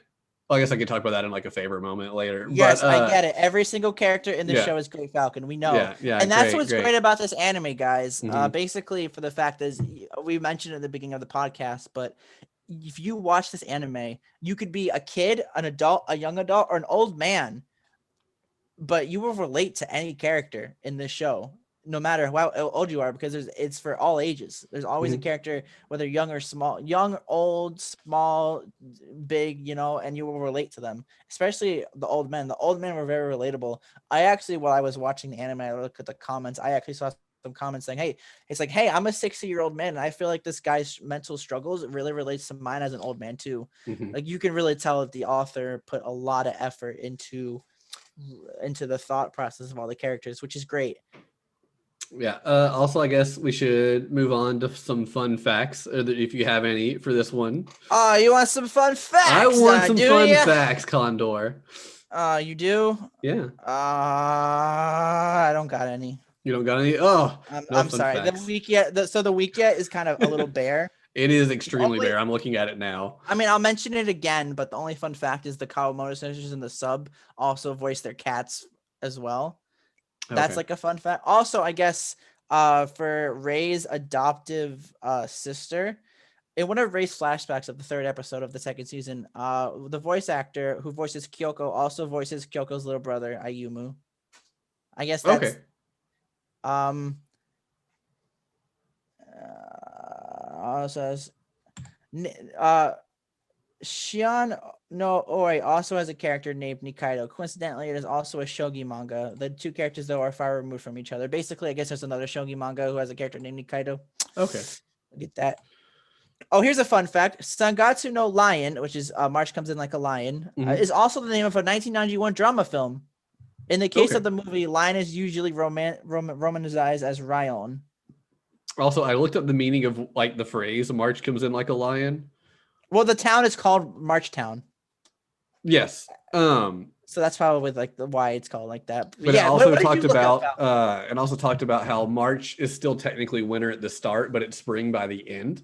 So it talks about it starts off really cold, but then all of a sudden spring just hits, and it all of a sudden gets really bright and warm and sunny, which you could use as the metaphor from the fact at the start Rey is very cold and depressed, and by the end of it, he's more bright, cheerful, and positive. So it's kind of a good synopsis, yeah, for basically human emotions. Like sometimes you'll be sad, but sometimes you'll be happy, and then sometimes you'll be sad again. It's basically for human emotions. Yeah. By the way, I heard that apparently the last episode of season 2 ended on March 31st. So there goes March. It came like a line and it left. Yeah, it came like a line and it left. All right. Well, I guess we should talk about the story. Huh? We've already talked about the story. Oh, well, we should talk about it again. No, let's cover the openings and endings really quick. The openings completely and the forget. Endings. I actually did forget. I'm not gonna lie, I forgot. This is why I have the list up, Condor. I'm so glad we made the list. I'm so glad. So the opening, so the ending themes. Well, let's start with the ending theme. Let's do it a little differently this time. The ending themes, they're okay. They're not the best. I don't remember any of them. I'm like, all right. I will say the visuals for them are amazing. I really like the fourth one because it starts with Rey being sad, but then like he gets happy and it gets more brighter, and you see like the sisters and stuff, and it gets really happy. But basically, all the ending themes are good. The imagery for the ending themes are like good for like a boy or a person who's feeling like depressed, and you could probably like feel the same way with those. But yeah, the ending themes are not very noticeable. But I do know the first one's done by Bump of Chicken. Yeah, I think that one was still my favorite. I liked all the others, but that's the one I just liked listening to the most. I'm gonna say the fourth one, which is called "I Am Standing." That's the name. That one's good. I liked that one as well. Let's talk about the openings, Falcon. Yeah. Opening one, probably the worst one in my opinion. Really? Yes. As far as like the actual like images or the song and the images. Both. I'm gonna say both, but I'm not saying it's bad. I'm just saying compared to the other three, it's not as good. But I can understand that it's supposed to show Rey as like as like he's like sad, and it shows like the world around him like all dark and sad, and that's the scene with like the vines entangling him, trying to hold him back and stuff. But here's a fun fact, by the way. I've noticed it's not a fun fact, it's more of a thing I noticed, but as you watch the anime, the openings get more brighter, which shows Rey's mood escalating and becoming more happy. Did you notice that, Falcon? I did. I personally still like the song. I think the opening song from one the best, but that's just personal preference. They're all first one? fairly You good. just like Bump of Chicken. Bump of Chicken's a pretty. Well, I good do like band, Bump of Chicken, but it's not regardless. because it's Bump of Chicken. I genuinely liked it. It took me a little bit to get used to it, but I felt like when I was wanting to re-listen to openings, that's the one I wanted to re-listen to the most. Openings 2 and 3 were sung by, I think, a person called Yuki. Yeah, I think that sounds right. Opening 4 was done by Unison Square Garden again. The same one who did the ending theme of Kekkai Sensen. Yeah, I like Unison Square Garden. They did at least one, if not two, of the Yawamushi pedal ones, and I liked that opening a lot. They're very good. Oh, they did they? Well, I gotta listen. Yeah, to that. of the last season of Yawamushi pedal, I think it was the last season. I think they did the first one of the last season or the last one of the season before that. I don't remember. Too many seasons of Yawamushi pedal, and I still need more. So opening 2 is called Sayonara Bystander. It's really good. It basically, it just shows all the people around. Like it shows basically like the character introductions, and I really like the scene at the end of it where it shows like Rei's family, and like the scene just fades away, and then it shows the Kawamoto sisters basically try to feel like this is Rei's new family, and it's just sweet. And then opening 3, which basically has like the problem with Hina, and it shows Rei. It's like the first time you can see Rei has like actual progress with his like growth in like that opening, when he's like running, trying to like, I assume he's trying to like doing his best, you know. And then opening 4, I forgot. Opening 3 is called Raise the Flag. Yeah. Opening 4. What was opening 4 called? I don't remember. Opening 4. I did binge it all in like 3 or 4 days, so my memory. We Have the Coming Spring. Those details. It is called We Have the Coming Spring, and my favorite opening. I really like 2, 3, and 4 so much, but if I had to give it up for song and visuals, it has to be between 2. I love them all. I can't choose. I have to say 2, 3, and 4. They're all my favorites. I can't choose. I liked 1, then probably 3 second. I think I liked the 4th and the 2nd about the same. And then real quick, the 4th opening, which is sung by Unison Square Garden, it's really good. It shows just like Rei all sad at first. No, is that? Oh, that's bad. It all kind of meshed together. Yeah. But basically, I like all the openings. They're all good. I recommend listening to them if you have a chance, especially the 2nd, 3rd, and 4th one, not the first one. Yeah, and they're really good to not show like anything spoilery, so it's not one of those that you're gonna have to worry about watching them and losing part of the story experience. It's just they're fun to watch. And just the general soundtrack of the anime wasn't like exceptional. It wasn't amazing, but when they were like talking about like a character, they had like the piano pieces usually played well until like, so you would feel emotional for the characters. I personally felt that was really good in that case. I can't remember it. I think the first episode had like a lyrical song. I think it was another episode that had a lyrical song, but other than that, it's okay. It's not the best, but it's not the worst, and it does really well with what it has. Right? What do you think about the soundtrack, Mr. Falcon? It was good. I don't tend to notice background music a ton in shows. Like I hear it, I acknowledge I'm hearing it, but I don't usually remember it in a lot of things. And that's similar with this one, but I remember really liking it. I felt they did a really good job picking music to fit the mood very well. But there's no like standout track I could think of off the top of my head. Okay. I guess we should move on to the next topic, which is what we have next on the list is asking if we would want to play shogi after watching the show. Oh, yes. Well, I actually really do want to play shogi after watching the show, and I think I felt the same way when I first watched it. But then I forgot about like shogi and I watched other stuff. So, but like now I kind of really, and I actually looked on Amazon. A shogi board's like $14 to get on Amazon. Yeah, it's not very expensive. But yeah, I do want to try to learn shogi because it actually looks like a really fun game, and I love to give my brain a challenge sometimes. Even if I feel like burnt out afterwards, there's just so many different pieces that I would really love to like play, and there's like so many different strategies and stuff. So I would definitely say yes. I would like to play shogi. What about you, Falcon? I would. And also, let's play right now. I mean, do you have Clubhouse Games? Because it's on Clubhouse Games for the Nintendo Switch. Is it really? Yeah, I thought it was, and I double checked. It is in one of the 51 worldwide classic games, shogi. But is it one of those games you can play with other people? I'd have to double check and see. I remember you probably most of them. I thought you could play with each other. But yeah, I want to play. It seems interesting. Formats available. Yeah, single system, local or online. So, yeah. So it looks like you could play maximum players too. Yeah, you can play online with people.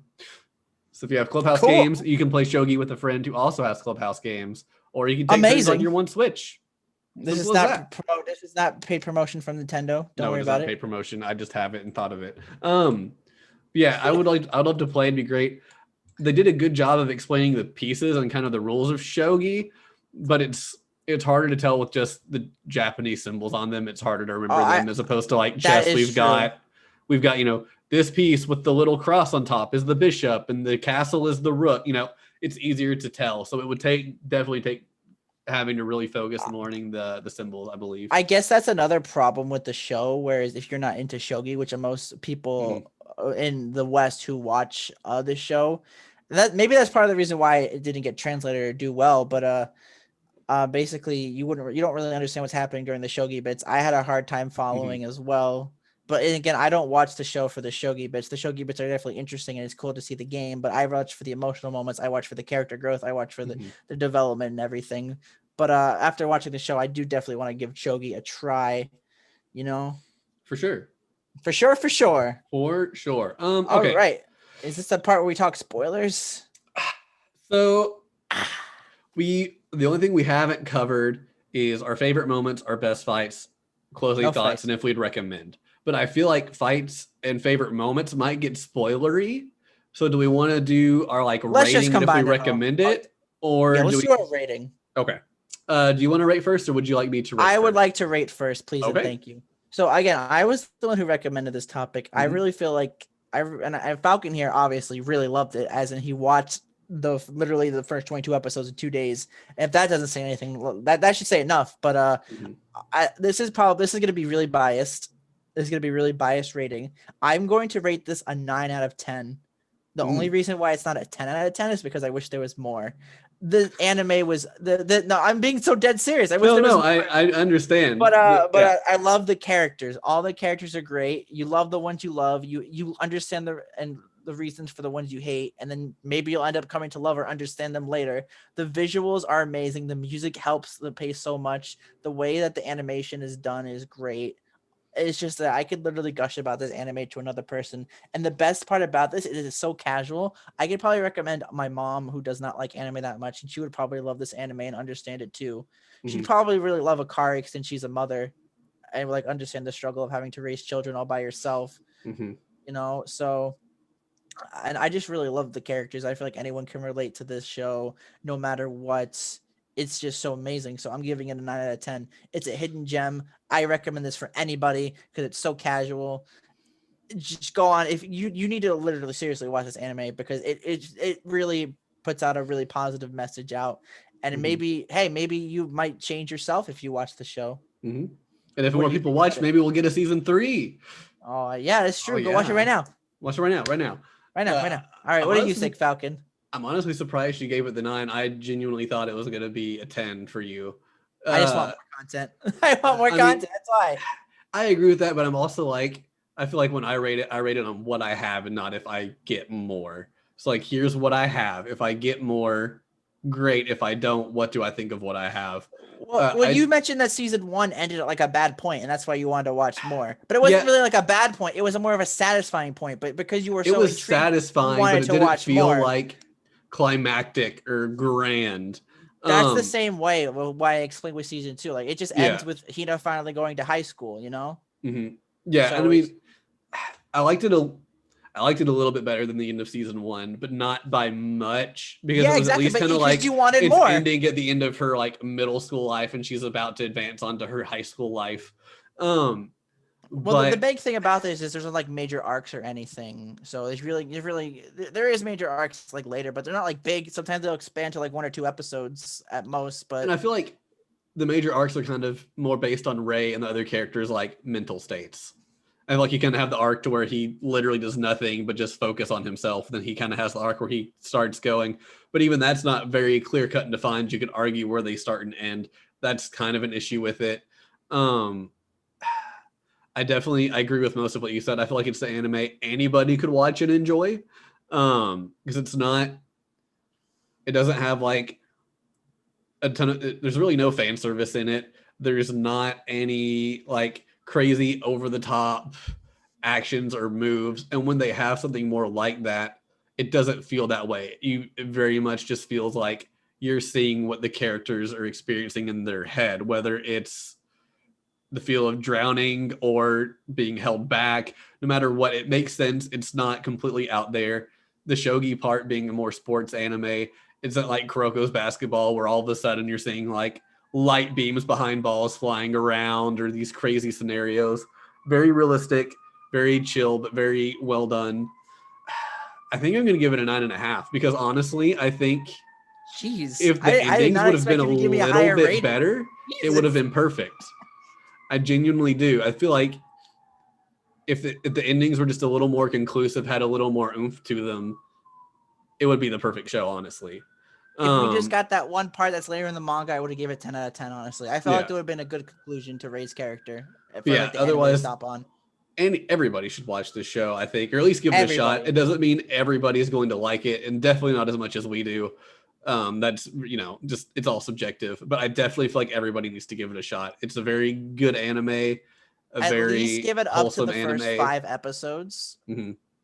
It's one of those, the first couple drag a little bit, but once it gets going, and it keeps going. I wouldn't say they drag. I felt like they did really well, but obviously you're probably just saying that because the later episodes are better than like the beginning episodes. Probably. I actually felt hooked from episode 1 or 2 because I just really liked the premise of the show. Mm-hmm. And I really, the sisters really made it in the beginning. That's honestly just seeing them all like nice and caring, and the comedy bits are all nice. Mm-hmm. But 9.5, all right. Mm-hmm. I got a 9. Falcon got a 9.5. Yep. That's our rating of the show. Go watch it right now. Recommended. Yep. And we will be talking about our favorite moments and stuff here. There probably will be spoilers because it's hard to talk about a lot of this, especially with 2 seasons worth without it. So if you would like to hop out now, thanks for listening. And we'll hopefully see you next week after you have watched March Comes In Like a Lion and then finish the rest of the podcast. It'd be great. But if not, you can find us on Twitter at BirdBroPod. You can find me on Twitch at twitch.tv/FinalFalconberry. Condor is a mod and usually shows up when I stream on Sunday nights. Except tonight where I have work. Oh, yeah, you have work. You won't be there tonight. Sad days. But otherwise, he's usually here. So hopefully you all enjoyed it. And now let's get into some spoilers. Wait, real quick before that, do you want to mention what we're watching next week for the podcast, or do you want to do that at the end of the spoilers? Sure, we could talk about it. So I'm picking the topic for next week, and I have a reason for it, but I'll talk about that when we start the show next week. But next week we're going to be talking about at least the first season of Gundam Iron Blooded Orphans, which is a mecha show that I've been wanting to finish for a while and never just gotten around to it. So I was like, why not? Let's do it. All right, a mecha. Not a big fan of mechas, but I'm looking forward to it. Yeah, I know you're not a huge fan, but I was like, let's talk about it anyway. I'm excited. Even if you rated it 2, I won't hate you. It's probably not that bad. I've actually never watched a Gundam anime, so this will be my first. Like I said, I'm not finished it. I got about halfway through the first season. And from what I can tell, the community thinks it's one of the better Gundam shows. So hopefully you'll enjoy it. We'll see. But anyway, and with that being said, let's get into the spoilers. All right. Oh my god. So my boy Kiriyama, the best protagonist in a casual anime. Mm-hmm. Oh my gosh. I felt really bad for him with his family. His adoptive family treating him the way it is. That's like a whole complicated situation. It really is. And nobody's really at fault either. So give some people who are context who are listening. So basically, as we mentioned, Kiriyama's family died. Mm-hmm. His best friend's father took him in. His father's best friend took him in. And the reason why Rei went with him, and it explained it, not because he wanted to, not because he liked shogi, but because he felt like he really didn't have a choice. He felt like that was the only option he had left in life to succeed. Which is really deep for a little kid like that to think, considering his family just died. It's just so sad. Honestly, the scene where it shows Rei with like the body bags in the hospital scene, that part really rips my heart. Just seeing that, I can't imagine what a little kid like that would think if they see their parents. Especially, we didn't know he had a sister for a bit. We knew he had parents, But then it's also like, oh no, he had a little sister. Then it shows that scene where like the sister died in the car crash too. And it's like, oh no, like he lost everybody. Yeah. He literally killed everybody. And then when he gets the adoptive household, there's the father, there's the mother, and there's the which, by the way, I forgot to mention, I really like the mother for the last episode. I felt bad for talk her. about that more. I'll talk about that more later. But and then there's the brother and the sister. There's Kyoko and Ayuma. And I didn't want to mention Kyoko in the character discussion earlier, but I felt like we were going too on with the character discussion. I was thought about bringing her up, but I was like, we'll talk about her later. We'll talk about her now. She's important in the first season, and but not that much in the second season. She has like one episode in early second season, and she really doesn't appear ever again. I think she's mentioned, but she doesn't appear. Yeah. But basically, because of how Rei is so good at shogi, his father gives him all the attention, and in like a professional shogi household player like that, it rips the family apart. The sister Kyoko basically hates Rei because of that, and she develops like these daddy issues because her dad is giving more attention to Rei than to her. And then the little brother, who doesn't, I'm not sure if it gets focused later on in the series or not, but he basically becomes a NEET and locks himself in and just plays video games all the time, basically breaking up the family as a whole. It's really a complicated situation. Yeah. I personally would not blame Rei. I would blame the father, and I would blame Kyoko. Because the father should. Those are the two I'd probably put the most blame on. I mean, it talks about he wants his kids to be pro shogi players. So shogi, they say early on, shogi was the way in that house. Like everything involved around shogi.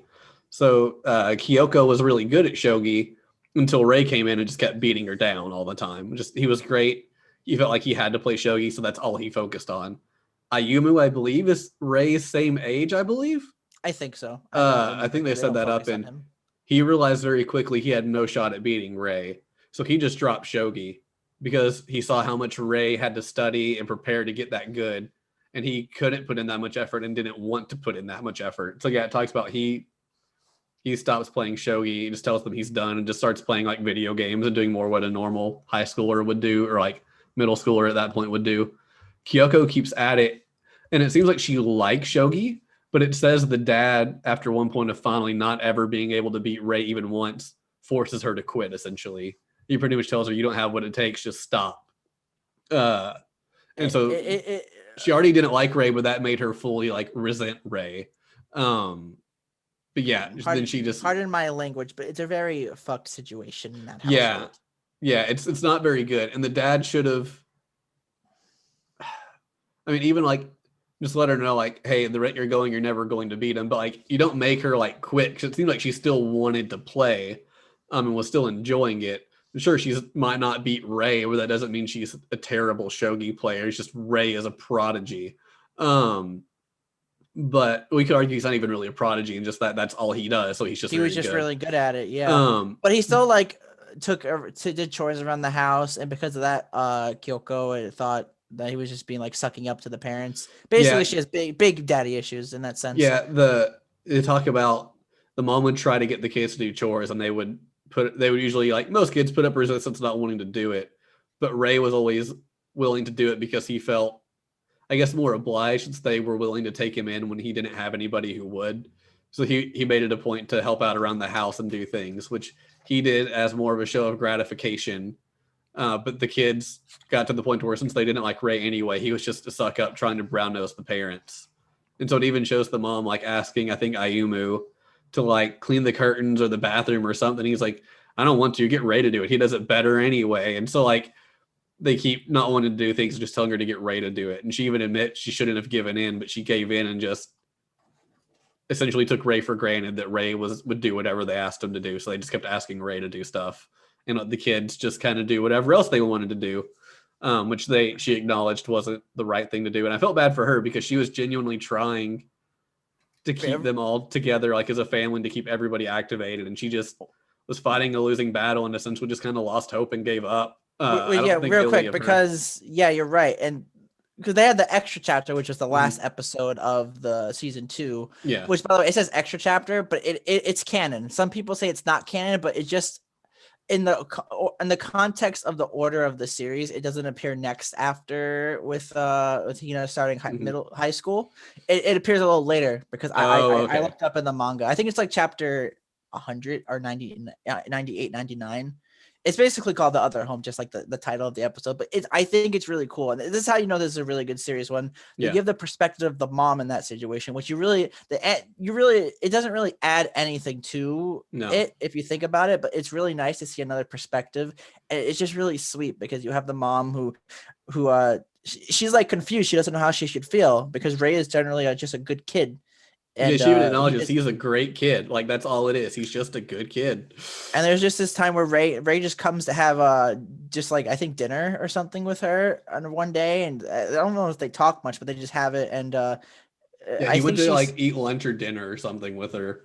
He just showed up out of the blue, like he called asking if she was there. He wanted to bring her over or something.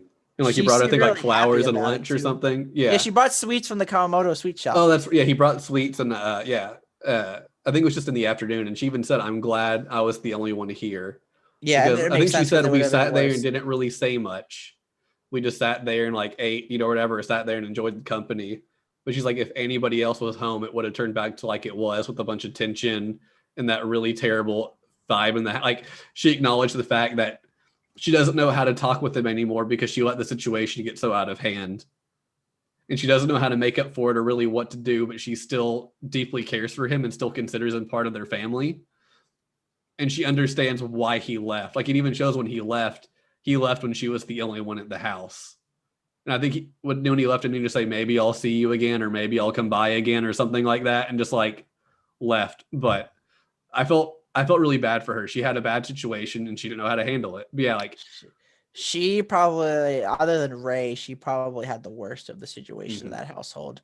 Yeah. And you wouldn't really think about it until the anime like focused on it at one point, which is really sweet. And later in the night, she has a dream where Rei's like her child, and Rei starts like talking back to her, and it says she was upset, but she was also relieved. Yeah, that was the ideal family she wished they had when he was there, that he fit in, felt at home, and was just one of the kids. Like, he wasn't this guy who only focused on shogi. She would talk back to her, give her lip like the other. Like, he felt more involved and comfortable there, I guess, really. And in that moment, because that could be a moment in any anime where it could go either one way or another way. She could have been like, "Oh, I hate him for that," or "I still care about him." It went for the lighter option, which was the lighter option. It was great, but basically, that's Rei's adoptive family house. I will say, in a nutshell, this was the part of the finale of season 2 I liked the best, because I felt it put a cap on the fact that he was willing to forgive the other family and was starting to get over the sort of trauma that he had from the house. And I felt that was just a nice moment of he still went to visit, because throughout the whole time, Kyoko especially, why don't you come visit us on the holidays? We are technically your family. Like, you don't think we're not worried? Like, she gets in his head, and that's why she's kind of bad for him. But I like the fact it was kind of putting the cap. He went to visit, even though it was only when the mom was in the house. He went back, and he was comfortable enough and had grown enough to where that wasn't messing with him and didn't make him spiral out, which I thought was a nice character moment as part of the finale. But yeah, we can talk about something else now if we need to. I a little bit of a spoiler moment, but Kyoko gets her own heel turn later in manga as well. So no, it's actually really sweet. I actually read it real quick before before the thing. I mean, I could tell you if you want to know, or you could just read it on your own. I'll try to find time to read it. Okay, I'll just send you a link later for I found it. Okay. But anyway, I won't mention it. Now let's talk about the next major arc, really. The bullying arc. Yes. I feel like this anime really portrayed bullying in a real good sense. I have no idea how it happened, but basically there's this girl, I think her name's Takagi or something, and she starts bullying Chiyo, which is Hina's friend, and it gets really bad to a point where basically Chiyo has to actually transfer out, and she has to she doesn't even go to school where she leaves. She goes to rehab. She has to go to rehab because of how bad it is. And I mean, some people might think that's overreacting to like a situation, but in a fact, some people will view it as overreacting. That's a sad fact, but to other people, it could be a very serious moment. She doesn't even know how to like talk to other people anymore at her age. She just gets so scarred and traumatized, and it's just really sad. So anyway, there's a scene afterwards where after Chiyo moves out, they're in gym, and the gym teacher's like, "Where's Chiyo?" And the bully girl was like, oh, I think she left. Well, I don't know why she left. I have no idea. And literally, Hina gets so angry. She literally jumps and tackles her to the ground and starts like, I guess she's like, that was such a great. I was so loved happy. it. God, that was the whole And deal. Was Chio was a childhood friend of Hina, and they hadn't been like super close like lately, but their new school, like when they did classes, they were all grouped together in groups by, I think she said name. And there was the group with the bully all became like the bully group because the bully was scary that even if they said anything about it, they would be the next ones bullied. So it did a really accurate representation of there's the one person who's just the dumb, like the jerk kid who's the bully. And they were so bad that they made it known if you tried to stick up, they would then bully you next. So it created this really bad air, and Hina finally just got fed up with it and started hanging out with Chio and being her friend again and just everything like that. But then because of that, when Chio leaves, Hina's the next target because she's the one who was still there for Chio.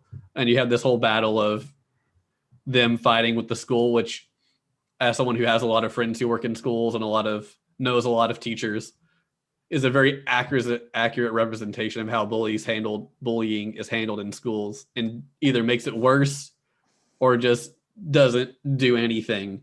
I feel like the scene with Mr. Hayashida when Rei was asking like him advice on how to handle the situation. He's like, he Googled it and he's like, oh, there's all these results, but no matter how many results there are, people handle bullying differently. It could add into different results, different situations, different problems and stuff. And there's really no like actual one cure. It's just all situational, and you just got to go by the nose, The other way, that teacher that became the head teacher in Hina's middle school, he was terrific. He was so good. We didn't mention him.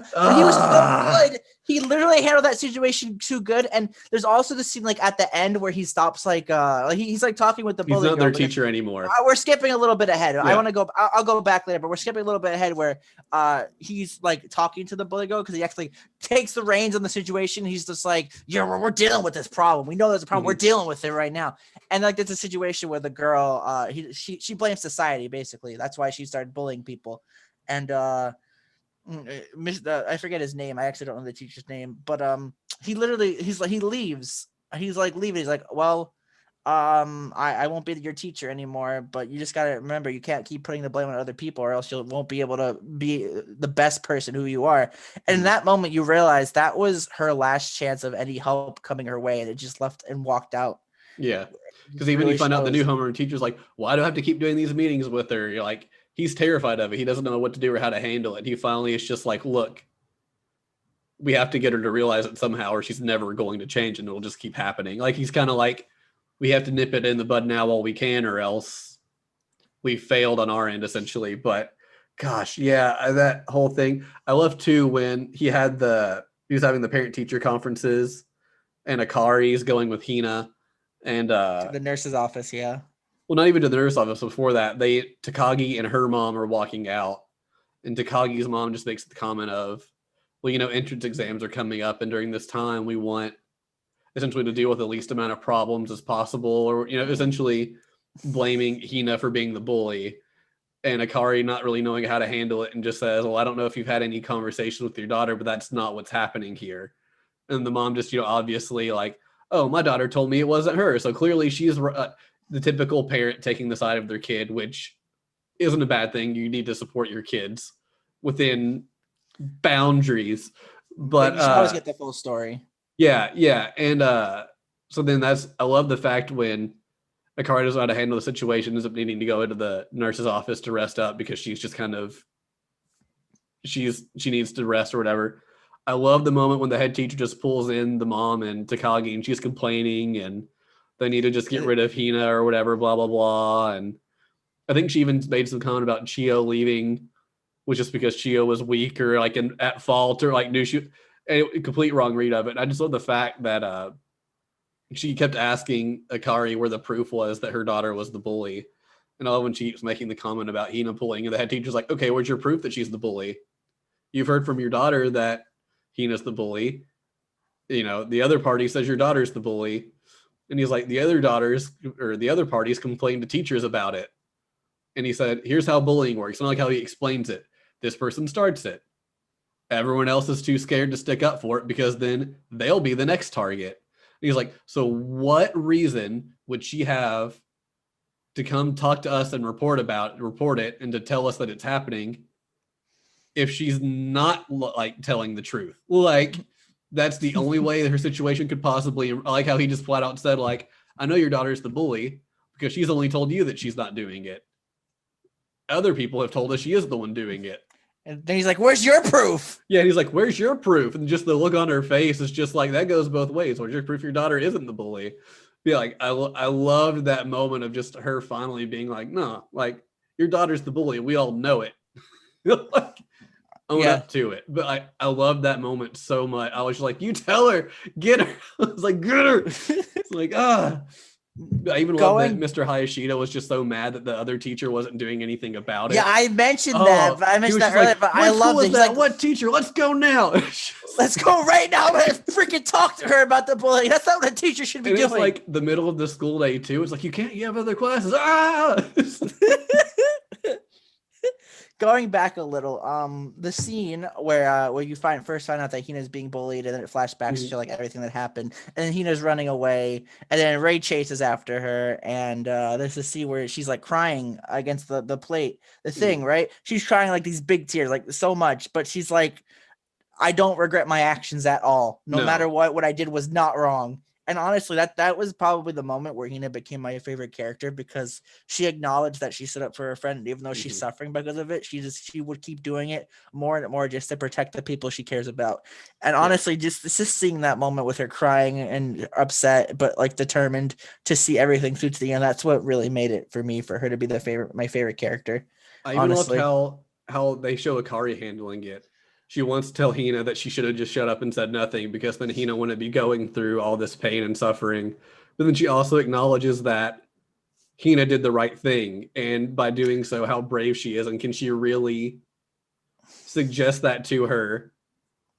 Because I like how she has that internal like motherly struggle of like, how do I handle this? Because I don't want her to go through this pain, but the grandpa comes in. The grandfather finally says, I'd tell her you did a good job. Yeah. You did a good job. I'm proud of you, my granddaughter. And I'm just like, you go, grandpa. That's right.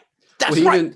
Then like, because he says that when Hina's there about, you did the right thing. I'm proud you're my granddaughter. And like, just keeps like building her up. So she gets like, you did the right thing. I'm sorry it sucks, but that just happens sometimes. But then he even has that talk with Akari later about, I thought the same thing. I want to tell her just to run away. He's like, but that's not who she is. That's not who we're wanting her to be. Like, yes, this thing about, so I'm just going to support her as best as I can, and we'll deal with it as it happens. Like, we'll see how it goes. But even the fact that Hina just says, I'm not leaving. I'm not going to run away from it. Like, no matter how bad it gets, I can take it. Like, I like that moment too, where she's like, I don't care how bad I get bullied. If I have to be the one kid who gets bullied, so be it. Like, I'll deal with it. But, can we talk about my favorite Rei moment? Was where after he won the newcomer tournament, the first thing he did was literally rush all the way to where Hina's field trip was, and literally like find her along the river and actually just spend the day with her and make it worth it. Oh my god! A lot of people might view that as stalkerish, but I think that was not stalkerish at all. I don't view it as stalkerish at all. That was the sweetest moment in probably the anime that I've seen. Probably one of the sweeter moments. Because she'd been complaining right before they were going on a school trip to Kyoto. Yeah, Kyoto. She's the bullied one. She doesn't have any friends because no one wants to be her friend, or else they'll get bullied. So he knew she'd be alone, and she kept complaining about stomach issues, but said she still wanted to go because she felt if she didn't go, she'd regret it. So she went, and he gets done with his title match, and he ends up finding out that some of the other shogi players there have like this really good stomach medicine they got from Shimada. So Rei takes it. And it's like, I think I can still get there during her free time, because he just remembered what her itinerary was. So he takes the train. Yeah, he takes the train, goes straight to Kyoto from, I think, Osaka. Goes to like the shopping area where they are. Then he puts together, wait, why would the bullied kid who has no friends be in the area where all the kids are? And then he's like thinking every time she's sad, she goes to the river. So then he just finds the river. And, it was a great moment. And he even makes some comment about later on to Hina, what did he say about Hina like saving him or not understanding why she put up with him so much, and she makes the comment that he saved her. Like, he was always there for her when she needed him. Yeah, and she references that scene. Like, Kyoto's like, you came to Kyoto just because you knew I would be down. Like, it was. Rey Such felt a like he really because if you think about it, the situation kind of resolved itself without Rey's help that much. So Rey but he really was thinks that he was he didn't really think yeah. that he helped out much. He Mhm. felt like, but he was like because he was determined to do it. But he was like, "Are you?" She didn't say this. But she's like, "Are you dumb? Are you Yeah. stupid?" It's just like He was her he emotional literally listened. support. He literally listened to her when she was down. She did Mhm. that thing when he visited her in Kyoto. And basically, that whole bullying arc is probably my favorite arc in the whole movie, and Mhm. in the whole series, I should say. The whole They series. did That's it. why I really like it. It was so well done. Like, I think that's what I liked about it was like everything else. It was extremely well done. It was It was extremely realistic. real. Yeah. Honestly, I feel like they should make middle schoolers watch it. Like, just hey, watch this arc of the show one day. Because if you cut out the shogi parts and just kept like the bullying parts in, it wouldn't be that long. Um, a couple hours, like movie length, probably. Hmm. But just like, hey, this is what bullying actually does. Like, this is what some people actually have to do. Like, I feel like either that or at least how the teacher like make the teachers watch it to see how the teachers handle it. Because I feel like it's definitely something that's needed and it's never going away. You can never say it's going away for good because it never will. Bullying will always be But around, I no feel matter like your age. people who watch the show and see it will genuinely learn how to handle it better. Not that it's like a foolproof way of handling bullying. There's no foolproof way. And they even talk about that. Like, there's no right way to handle it. You just kind of have to adapt and hope you handle it the right way. But yeah, I think it would do a lot of good. I A will lot agree of with good. that. My favorite shogi match would probably have to be Yana versus Shimada near the end for their tournament. Mm-hmm. I really liked it because I explained why I like Yana so much earlier because he's basically carrying the burden and the hope of Mm-hmm. everybody who is like couldn't like keep up the struggle of shogi. That's the reason why. And honestly, going into the fight, I'm sure a lot of people will relate to this. Everyone wants Shimada to win because he wants to come home. He wants to get that tournament for all the people he cares about. But then you find out like Yana's story and like everything and like all his Mm-hmm. internal struggles and everything. But he just keeps on fighting and he wins and he becomes the eternal person. I forget the title. But it's just funny because like Yeah. Shimada has like people supporting him who come there and then they're happy the other guy won. And Shimada's like, "What? I Yeah. thought you were cheering for me." He's like, "No, Yana's a legend for us. He's so old and everything. We love him. Yeah, How can we?" they were from Yana's generation. So while they were friends with Shimada and supported Shimada, they were also players who had left during the time that Yana had been playing. So like him winning the like eternal title was like just justification for like their age group. But yeah, that was fun. Mm-hmm. I But that like was that a my lot. favorite shogi match. What was your favorite shogi match if you had to choose one? Um, I'd say it's probably a tie between the Rei Shimada match where he just gets beaten down, or the match between Rei and the Rookie King. I like both of those for kind of I like that similar Rookie King reasons. one with the Nikaido angle with how Nikaido Yeah. helped him like come to his senses before he made a mistake. And then the Rei Shimada is the first time that Rei realizes he is completely outclassed and just how he doesn't know how to handle that situation. Like they have the whole visual of like him feeling like he's drowning. He doesn't know what's going on or what Shimada's doing. He can't figure it out. He can't understand him. He doesn't even look up to Shimada or realize No, like when the anime he presents it, overlooked him. he doesn't even look at Shimada's face. It's kind of just No, like this with just like yeah, the you literally nose just and see the like his mouth. nose and below, and then later on he finally like has to look at him.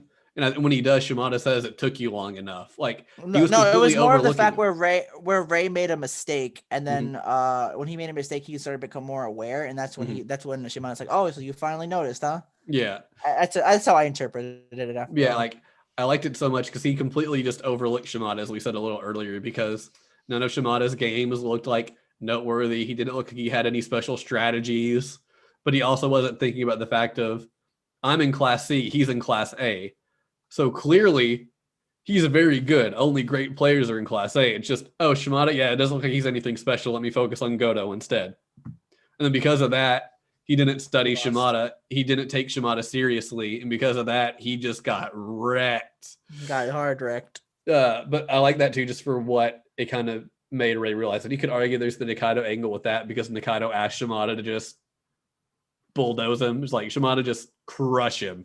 So basically, Nikaido's your favorite character. Got it. Got it. Yep. No, but I mean, like, that's just a nice angle too. But like, I feel like regardless, Shimada was going to win that whether Nikaido was there or not. I feel like he just played harder, which made it even more effective because Nikaido asked him to. But otherwise, yeah. Those are probably my two favorite shogi matches. Otherwise, what are some other favorite moments you had? Okay, that was in the beginning. It was when Kyoko first appeared and started like talking to Rei about like his matches. It was about the old man at the beginning, who basically is like, oh, he's gonna retire if he loses and stuff.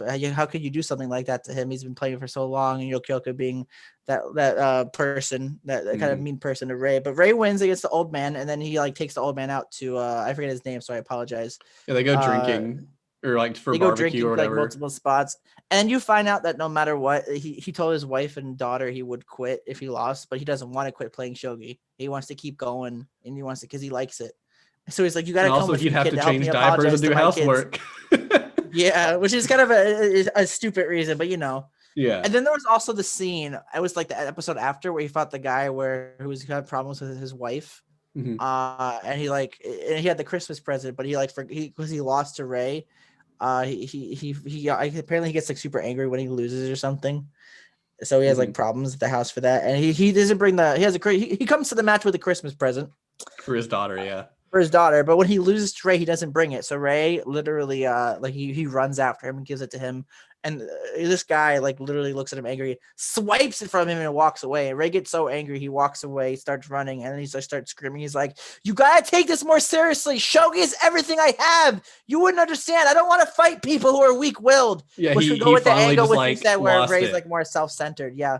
I really like that scene because it showed like more character and like how we thought about. Well, yeah, because didn't the guy he beat too like essentially throw all of his losses on the fact that other people just essentially weren't letting him win?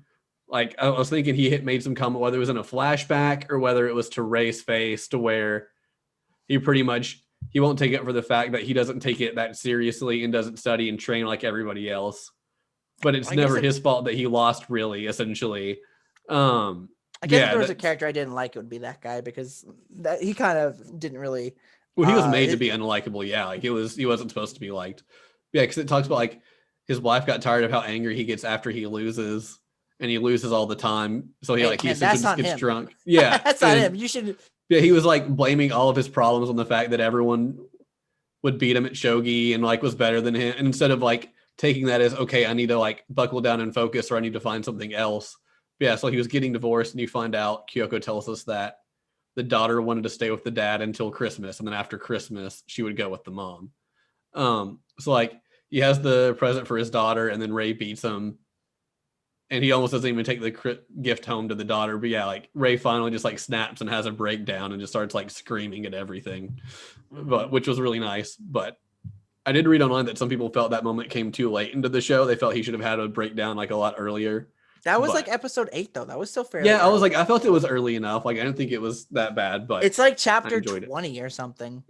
It was like, it was a nice moment. The anime has shown that Rei has been like kind of he keeps his feelings to himself. He doesn't really show them. So that's like the one moment where he has a breakdown. I feel like that was perfect. Honestly, I don't know why people think that was early. Yeah, I don't know, but that's what I just read. Some people say they thought it was too late. Any other favorite moments, Falcon? Let's try to think of one of the more nicer moments. Let's see. What was? Forgot to mention this, but during the bullying arc, basically another thing that Reigns does for Hina is he lets Takahashi know that Hina's being bullied. Oh, so yeah. Takahashi goes to like play baseball with Hina during her lunch breaks. But he's a very popular guy at the school, so it's like, oh, hey, she really likes you. You're popular. Can you maybe like check up on her? So it's like, let's play catch at lunch and. And there's a scene where the bullies actually go one time because I guess he recognizes one of them and they go, right? He's like, all right, I'm going to pitch my ball, right? He's like super hard at the fence. I'm just like, you go Takahashi, yeah, kick their asses. I think he realized they were the bullies because. Oh, definitely. When he walked in, I think the second time, it's like, let's play lunch or let's play catch. And I don't know if she tries. I think she's like, oh, I don't. I remember she tries to like turn him down for the day because I think she calls the day after they got the B word and Takahashi hears it. That's why. Yeah. That's how it knows. Yeah. Because like after the first time they did it, Hina walks into class the next day, and they wrote on there, Kawamoto is, I think, essentially calling her like a slut or something. Yeah. And I love how the teacher walks in and sees it, and it's just like, what is this? Who wrote this? I'm like, Kawamoto, what's the meaning of this? She's like, I don't know. It was on the board when I showed up. You're like, why would she write that about herself on the board? But the teacher doesn't want to deal with the bullying problem. Mm-hmm. Even, I guess even that wasn't kind of a nice moment. You see why that teacher doesn't deal with it, because she's tried for years and never gets anything to work out, and it just like stresses her out too bad. But it was, it still wasn't like excusable but understandable. But as far as other favorite moments, I liked the moment when you Rei wins Rookie King, and you see that Takahashi's dad and grandfather all excited that their teacher's now the Rookie King, and they're gonna brag to everybody they know about it, and he's so great and so cool. I liked that one a lot. Anytime like Momo had like a little one-liner to throw in was always just a lot of fun. Just because it was. I even like I also really like the scene. There was a scene where Momo calls Rei her big brother, and that was sweet and wholesome. Yeah. I also I love when Kyoko and Rei are having a conversation. It's definitely very tense. I don't remember what their conversation at that point was about, but Hina and Momo and Akari were walking to give Rei, I think, like some food they made. They made extra, so they were going to go deliver it to him. Mm-hmm. And they can tell they're fighting, and Momo just calls calls her a witch. It's like, is she a witch? She's so mean. It's like she keeps calling Kyoko witch the whole time. Is that the witch lady? I liked that a lot. It's like, she's a witch. She's scary. It's like, oh, but that was fun. I'm trying to think of some. There's some others that at the time I really liked, and now I'm thinking of what they were. That's understandable. We watched 44 episodes. I watched it all in like 4 days. But yeah, understandable. But there was a lot of great moments. I even like the moment where you find out that one shogi player invites rivals to go camping with them, so they'll get sick, and he takes care of them, and they like become his fans. He takes Issa. Yeah, he takes Issa because, and it's like he's like, he can't lose. He's so great. Yeah, it's like, see, it worked on Issa. And it's like the only person it's not worked at was Shimada, because he invited Shimada to take Shimada, so Shimada would go easy on him. And Shimada's like, yeah, I hate camping. It kind of sucks later. I've mountain climbed all my life when I was young. Sorry about that. Yeah, he was like, I'm good. But and then he lost to Shimada because of it. But yeah, he would do that as like a strategy to win. Yeah, I liked that moment a lot. Because then Issa's like, Shimada, no. It's like, Shimada's your friend. Oh, but so-and-so lost. Like, see, that's what happens to him. Basically, the show has all like little nice moments like that. I'm sure if you were to watch it, you would find there's a ton of really great little moments that aren't super memorable, but that are terrific when you watch it. It'll have you smiling when you're watching it, no matter what, even if you forget about it. Yeah, and maybe it'd be good to forget about it, because if you go to rewatch it, you'll be able to experience them again. Yeah, exactly. It's always so good. I'm trying to think. There's one other, and I can't think of what it was that I was really hoping I'd remember. But I just can't think of it, so I guess I won't. Otherwise, unless there's any other moments you can think of, I guess that's about it. I would like to talk about one thing, and it's what's to come in the series. A little bit of a spoiler, and I won't talk much about it. But if you have watched the anime, or if you are thinking of watching the anime and you like what you see, and you want to continue with the manga, which you can find online, here's some inspiration. I'll keep you going. There is an arc where the Kawamoto's father comes back. Ooh. And that arc is very interesting. I didn't like read it. I skimmed through it, and I really liked it. I like what Rei does. I like what everyone does in that arc. So, and this is exactly why I want a season 3, because I want to see that. I want to see it because their dad is probably the only character that I just flat out dislike in the show. Oh, you're going to hate him when you read about everything. Oh my God. Like, I'm not gonna talk much about it because it's spoiled. I know you're interested in it, so but you gotta read it for that. It's chapter 111. It's called The Visitor. Okay, I mean, just like the fact that like he literally just abandons the family.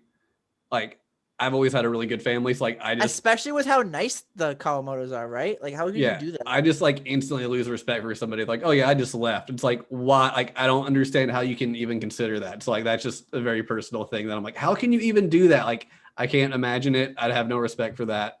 Yeah, especially because if he did it before the mom died, it's still a like jerk thing to do. But if he does it while the mom's sick and dies, that's even more of a jerk thing to do. But yeah, it's just yeah. I guess we should just end it there. I Yeah. think we've been going for 2 hours. We had a feeling we would. Yeah. We gave a notice of the long one. We'll see when we're actually. We watched 2 seasons of anime, so that makes sense. And especially one like this that has a lot of like really key, really important moments. It'll just happen sometimes. Well, everybody, thank you so much for listening. This is Condor signing off. Falcon, why don't you tell the lovely audience what we'll be watching next time? So we're gonna at least watch the first season of Gundam Iron-Blooded Orphans, mecha show about like a wartime kind of deal. Really cool, really interesting. I like it. Whether Condor will or not, we'll see. That's what the show's about. We're gonna discuss. I'm keeping an open mind. I'm not gonna hate it because it's mecha. I'm not a big fan of mecha, but I'm going to keep an open mind. I'm very excited to experience it. All right, but as always, you can catch us at BirdBroPod on Twitter. We're trying to be a little more active there in the future, so keep up to date with that when the episode does get posted. And for more fun anime content, if you want to see me more, you can go to twitch.tv/FinalFalconberry, where I stream every Sunday and occasionally during the week for like important games, or if I just want to do one. Otherwise, anything you need to plug or want to talk about before we finally sign off, Condor? I'm hungry. You're hungry. I'm hungry too. So the Bird Brothers are going to grab some grub. Hopefully we will see you next week for our talk on Gundam. Have a good one. Goodbye.